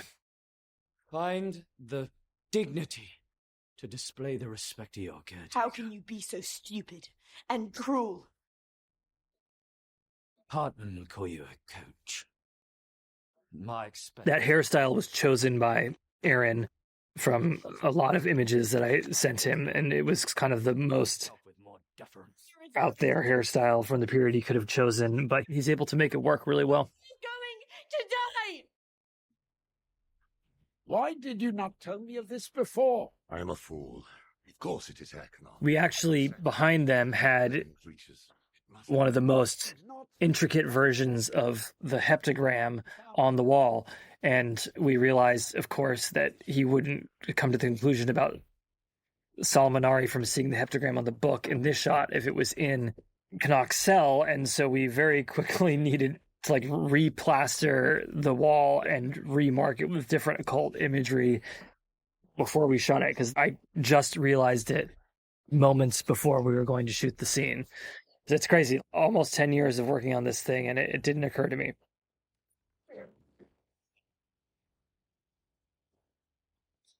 Pull up the rug. That little altar seems creepier in person to me than it did in the film.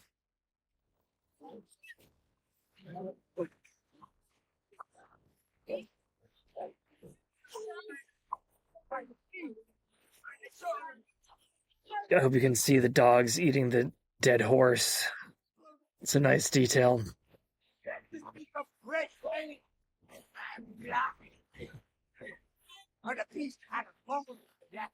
So this raving maniac is played by Christian, the guy who's the hospital porter, because only he could do this to that level.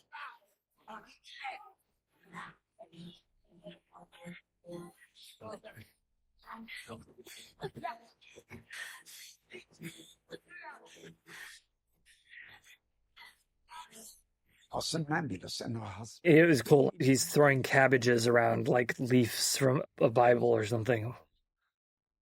How can this perversion be killed? I do not know. You sent them. Just when Harding's Yes, I did.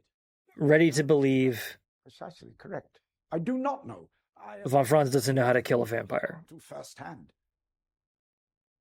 And it all comes crashing down again. All your fine lectures are mere regurgitations from bloody books! The means of repelling and destroying vary greatly from region to region. Their efficacy is plainly unknown. Yet there is one invariable... Of course, even up to the shooting day, he had a long list of the different ways to kill a vampire from different regions. But, again, gotta cut that dialogue down. It must sleep in its grave by day. Boiling wine, a spike of iron through the navel, decapitation, incineration. My God. The staking, of course, was originally to keep the bodies bound to the earth rather than the stake actually killing them. It would keep them in their grave. There's a bloody real plague, gentlemen! A real epidemic that is really killing real people. Damn! I'm sorry. I'm sorry. Oh, Huda is mad. You should have been locked up long ago. My Anna was bitten by vermin. Rats! No more. Tomorrow, we are... And as photographed, this scene kind of goes on with von Franz kind of continuing to have the last word, and it was beginning to be a little Mel Brooks, so we mellowed it out a bit. But I think it sets a fairly good tone by the end. Chief. But right there, yeah, Willem gave him a little more piece of his mind originally.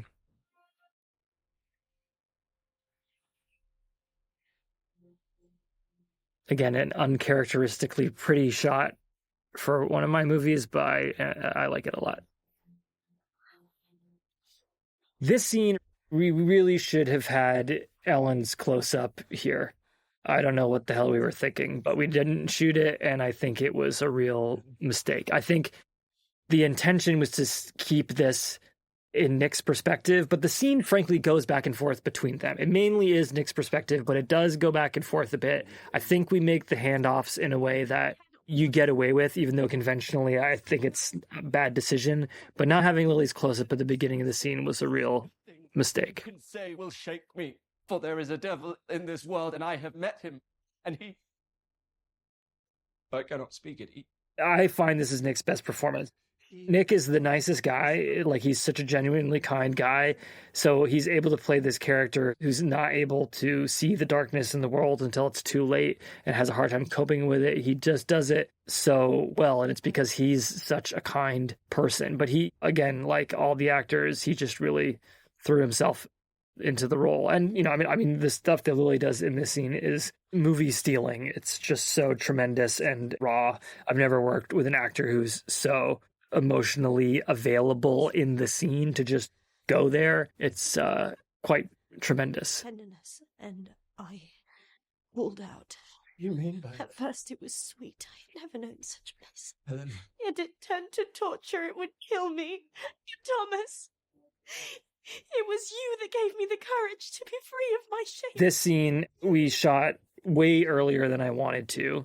And it also took a big toll on Lily. She lost her voice by the end of shooting the scene and was always sort of like on the way, trying to recover from that through the rest of the shoot to some degree. It's like a very emotionally exhausting performance. Every night, don't touch me. I am not to be touched.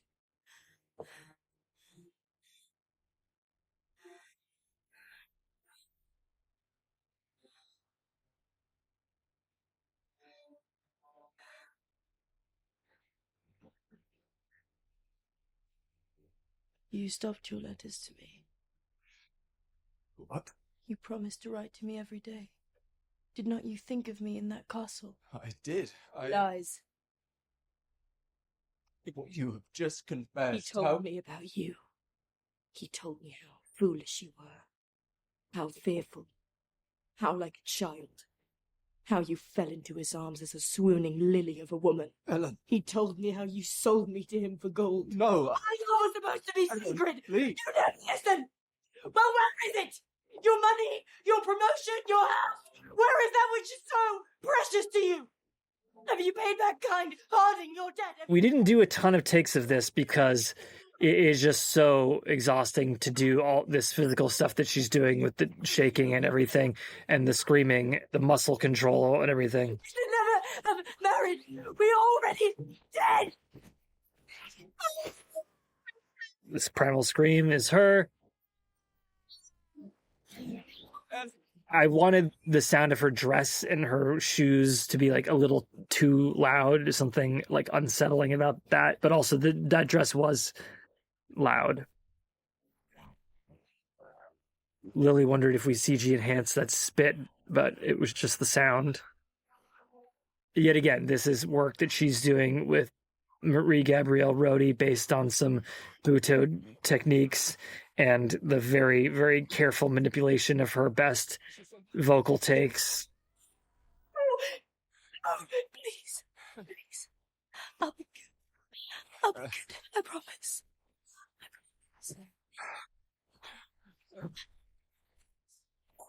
Emotional whiplash, which I also enjoy writing. You could never please me in secret.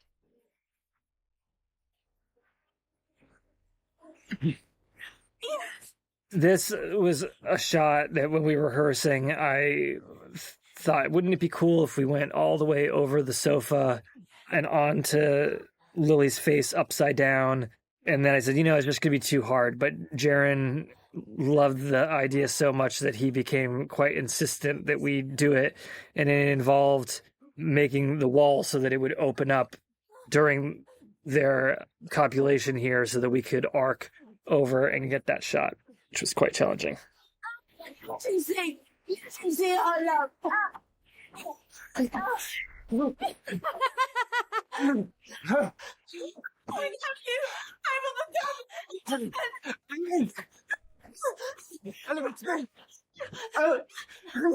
I love you. I love you.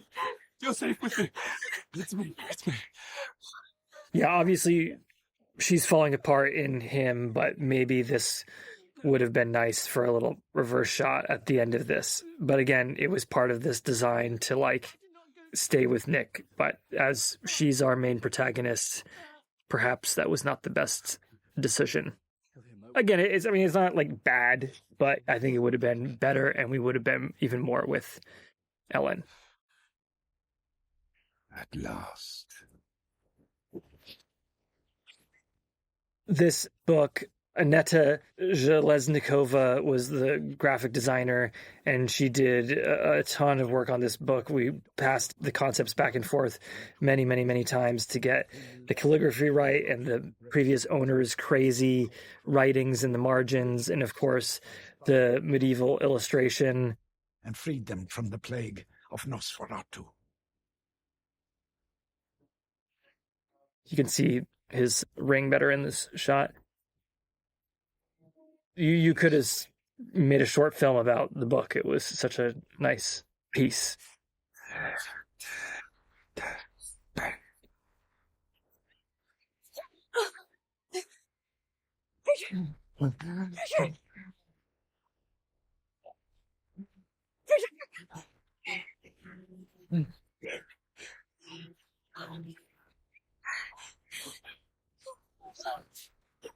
This screaming is by Ella and Meredith, our UK voices, but also Adela Hesova, who actually played Clara. She was an incredible screamer, and we brought her into the ADR stage to do some screaming as well. And I think it's pretty effective, as is Emma's performance there.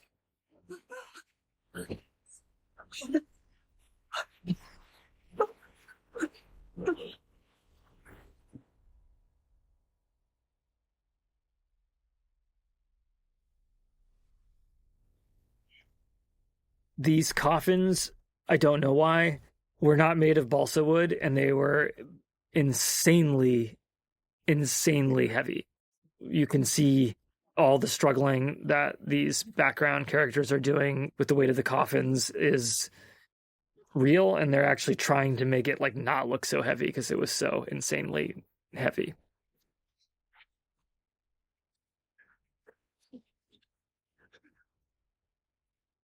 I will definitively say I am pleased with how the cemetery looks, and I love Lily's costume here. I can weep no longer. In order to find a place in the cemetery where we could build that mausoleum, there was not a lot of gravestones there, so we actually had to bring in tombs and headstones of our own to populate it more. Jesus was there, and the tombstones in the deep background. I know. The Grim Reaper wields his... It was really challenging on a film this size to make sure that we have every single exterior be overcast, and we achieved it. Having the backlot set was very helpful because we could silk it and tint it at times to get the feeling, but with the cemetery, we kind of lucked out because it had been very sunny in the cemetery before. It was in spring and it started to leaf, so some of the trees we had to pluck leaves out, and at some point we had to use some CG to get rid of some more leaves at the top of the frame. But again, this is when CG can lift your practical work to where it needs to go. I fear I'm not free of his spell. Trust in God in your strength. The monster led you to the wolves, yet you prevailed. Father. Forgive me, not myself. Please forgive me, all of you. My reason cannot accept. Again, with Aaron's performance here, like to see the fall of this character, he does it so well. Tonight, we destroy the beast. Let me come with you. No, of course not, Ellen. You must be kept safe away. We shall meet at Harding's in the pot. We had to build this carriage interior for this scene because the carriage that this was based on was just a little too skinny to fit all three of Nick, Lily, and Aaron on that side, as slim as they are. And then to get this sort of slow creeping dolly. It must. Professor, allow me to walk you to your door.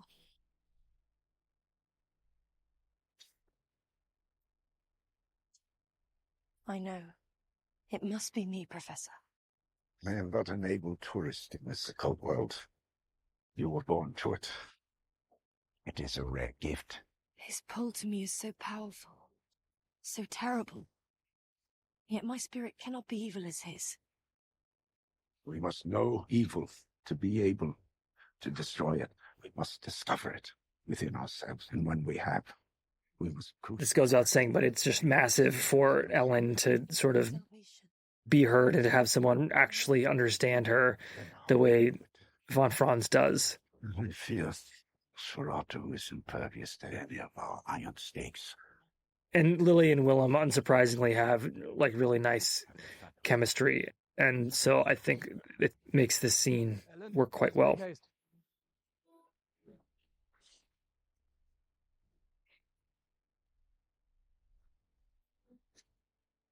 In heathen times, you might have been a great priestess of Isis.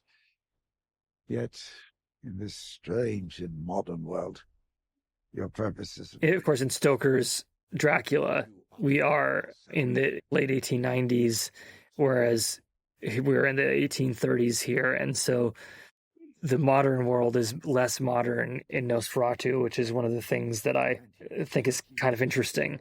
And so for him to call this world modern that doesn't seem modern from a modern lens is maybe funny, but doesn't take you out of the scene. Nope.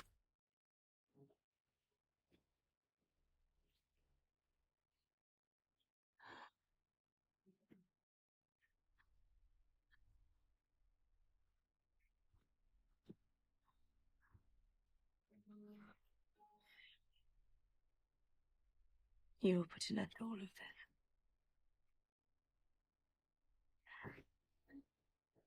Promise you shan't return to me till he is no more. The coffins that were in that last shot, they have like a mechanical release on the ironwork so that the bottom drops out to put bodies in a mass grave, and then you can recycle the coffins and put more bodies in them. A nice little detail that no one will ever know.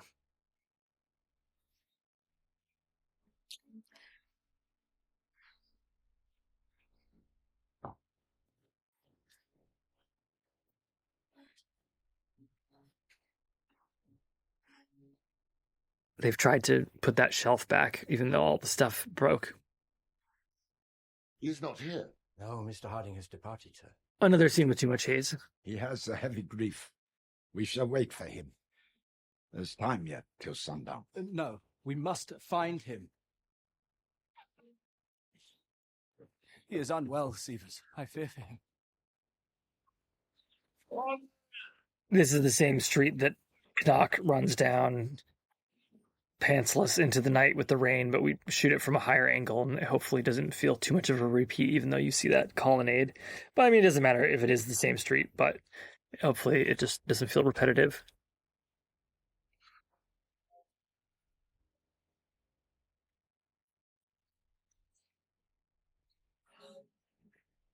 Yeah, it's a very moving scene by Aaron.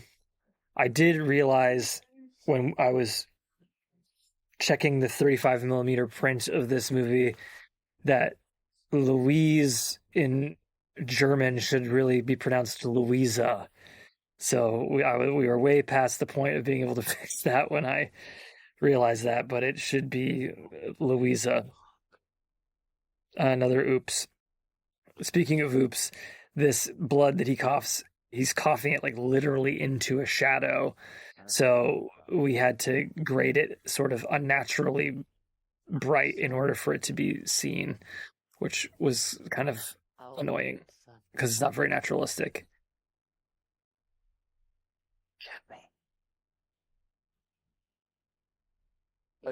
But it's cool. I he does this well, and I think the sound design did a really good job with choosing the best cough and editing it, because I was kind of worried that the audience could laugh because it's like so much for him to cough up blood when he's on the coffin, but it seems to work. Now in bliss, away from everlasting sleep.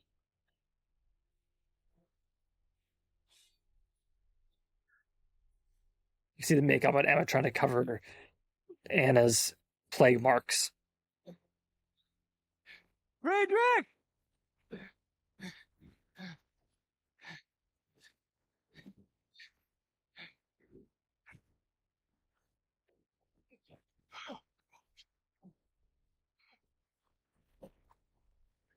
We are too late. We must set fire to their infected bodies. Our flames will sanctify them. I cannot bear any more. Please, we must onward. Orlock, will he not already have risen? Should we not return to our home? No, I will not wait till morning. Very wise, young Thomas. I feel his hold upon me this night. May God have mercy on my souls.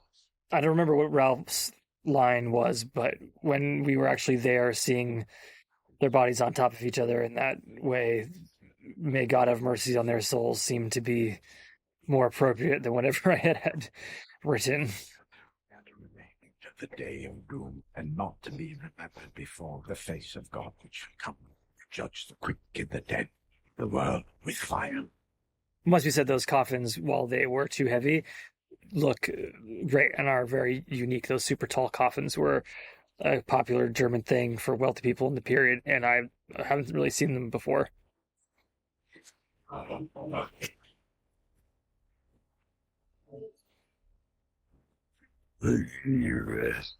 This was a hole in the set with a mirror on the other side. A little practical solution there. This is a real castle in the Czech Republic, this courtyard.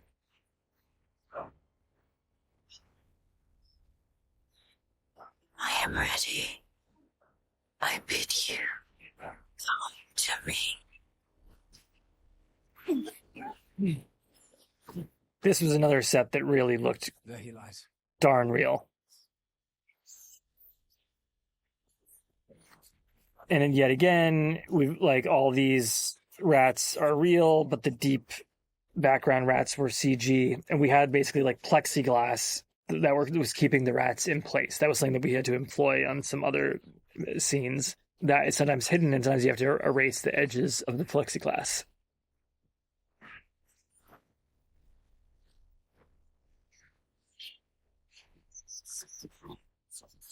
Nick's acting of accidentally having a rat on him was quite nice there.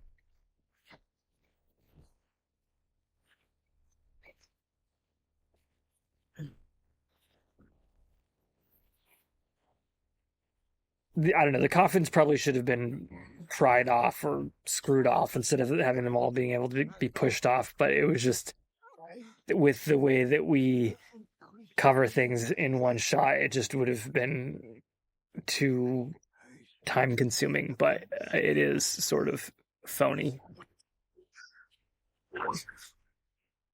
This scene also, I think it ends up playing really nice. Performances are good, and Robin's score does a lot of the heavy lifting, but I think there could have been a little more of Nick earlier on, and maybe a little more close-up of Knock earlier on to really drive home the points.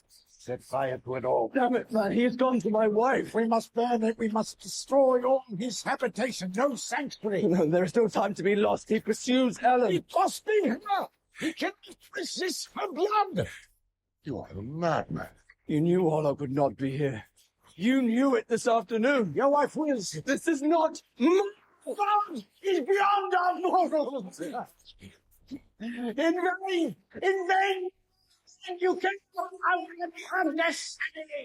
This is Willem Dafoe doing Willem Dafoe in a way that no one else can. Not all. For when the sun's pure light shall break upon the dawn, redemption, the plain shall be lifted. Redemption.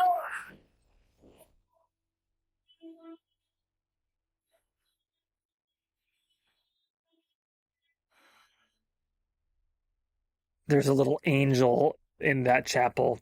When I did this as a play in high school, which you can read about online because I haven't talked about it, my wife was in it, and she played like an angel in the tomb. And also my brothers were gargoyles. My younger twin brothers were gargoyles on the fireplace. So the statue on the fireplace was also an ode to my brothers as well as the Jean Cocteau movie.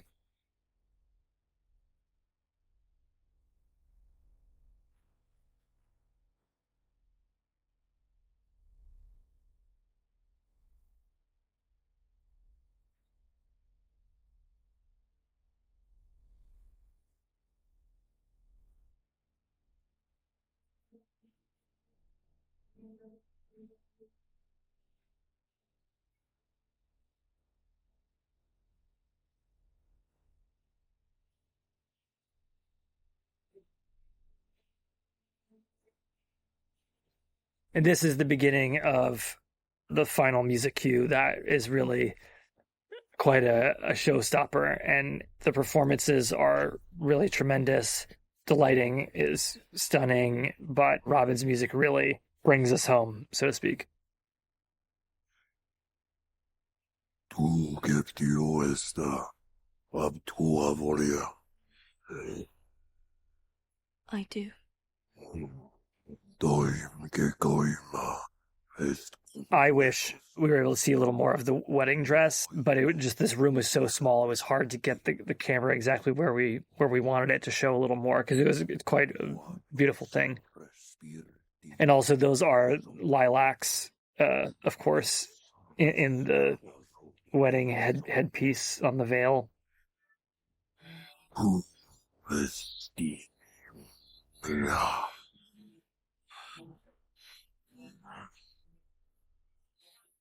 So one of the constant issues with all the atmosphere, aside from it occasionally being too heavy and obscuring stuff I would like to see, is that I was constantly asking the actors to not blink. Lily particularly wasn't allowed to blink often, and Bill was never allowed to blink. And this stuff dried your eyes out and made you want to blink.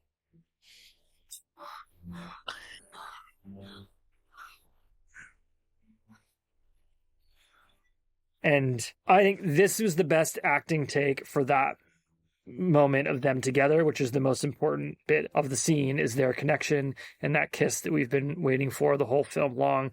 But here you see Bill struggling not to blink because of the atmosphere. And he was like very saying like, "Oh, I sucked." I was almost blinking, but it actually makes him seem more more vulnerable. So we kept it.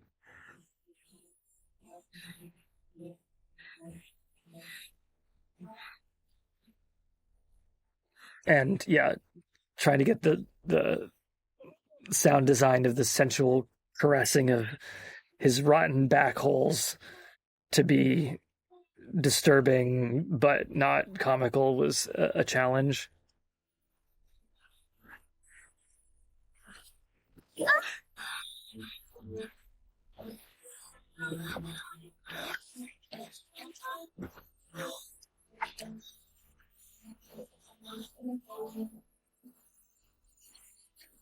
This was a drone shot over the set that we had built of Visberg, and then we tilt up and we see, you saw nothing of this. It was like, whatever you saw at Barendov.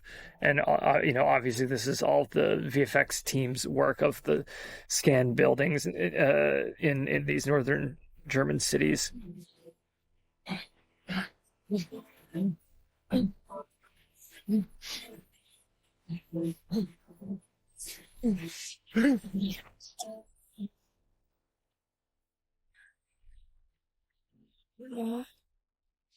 Now, the sun you see gets brighter and brighter here, but if you'll notice, the folklore says, and they say in the film, that it's the cock crow that is what gets him, not the sun. It's the act of not going into his coffin before sunlight, before day, before, the purity of day has come, rather than like sunlight.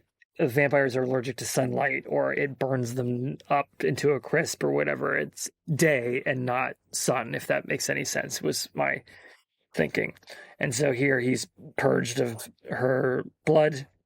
This is also interesting too, because I wrote it with them having this death as very much a duet, which was similar to how I did it as a play when I was a kid. But I thought that was wrong. But we rehearsed it again with input of Marie Gabrielle Rodi, trying to find what would work, and eventually this duet was what we came to, which was much closer to what I did back then.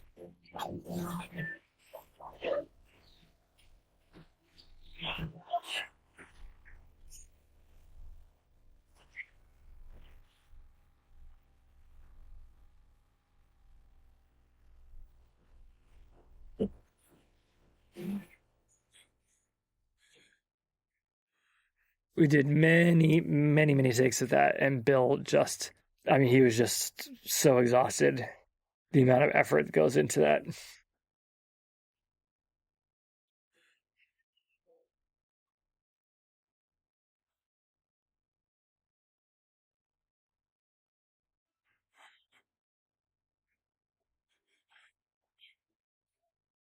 Nick's very lovely here, and it doesn't overdo it, but it's quite, I think it's moving.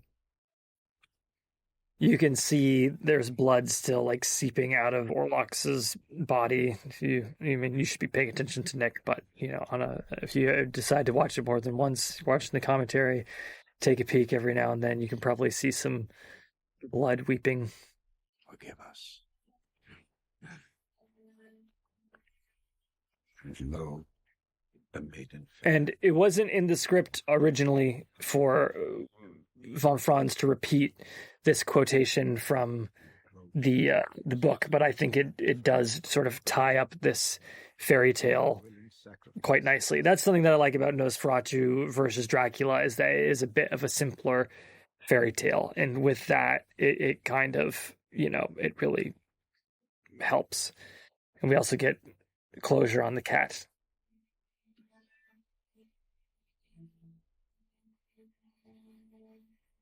This shot maybe lasts a little too long, but we had already composed the music, and so there you go. And here's a little death in the maiden shot, and his corpse is based very much on Utsi, the Iceman.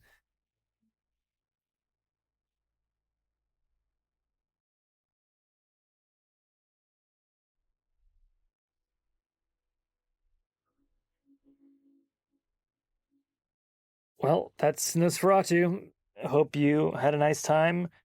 Hope you learned something from the commentary. I know my commentary tends to be kind of dry and not very much about dramaturgy, but I learned a lot about filmmaking from commentaries and special features on Blu-rays, and I didn't go to film school, and so I'm trying to share the same kind of stuff that I would have wanted to have known when I was figuring out how to make movies. So hopefully it's helpful.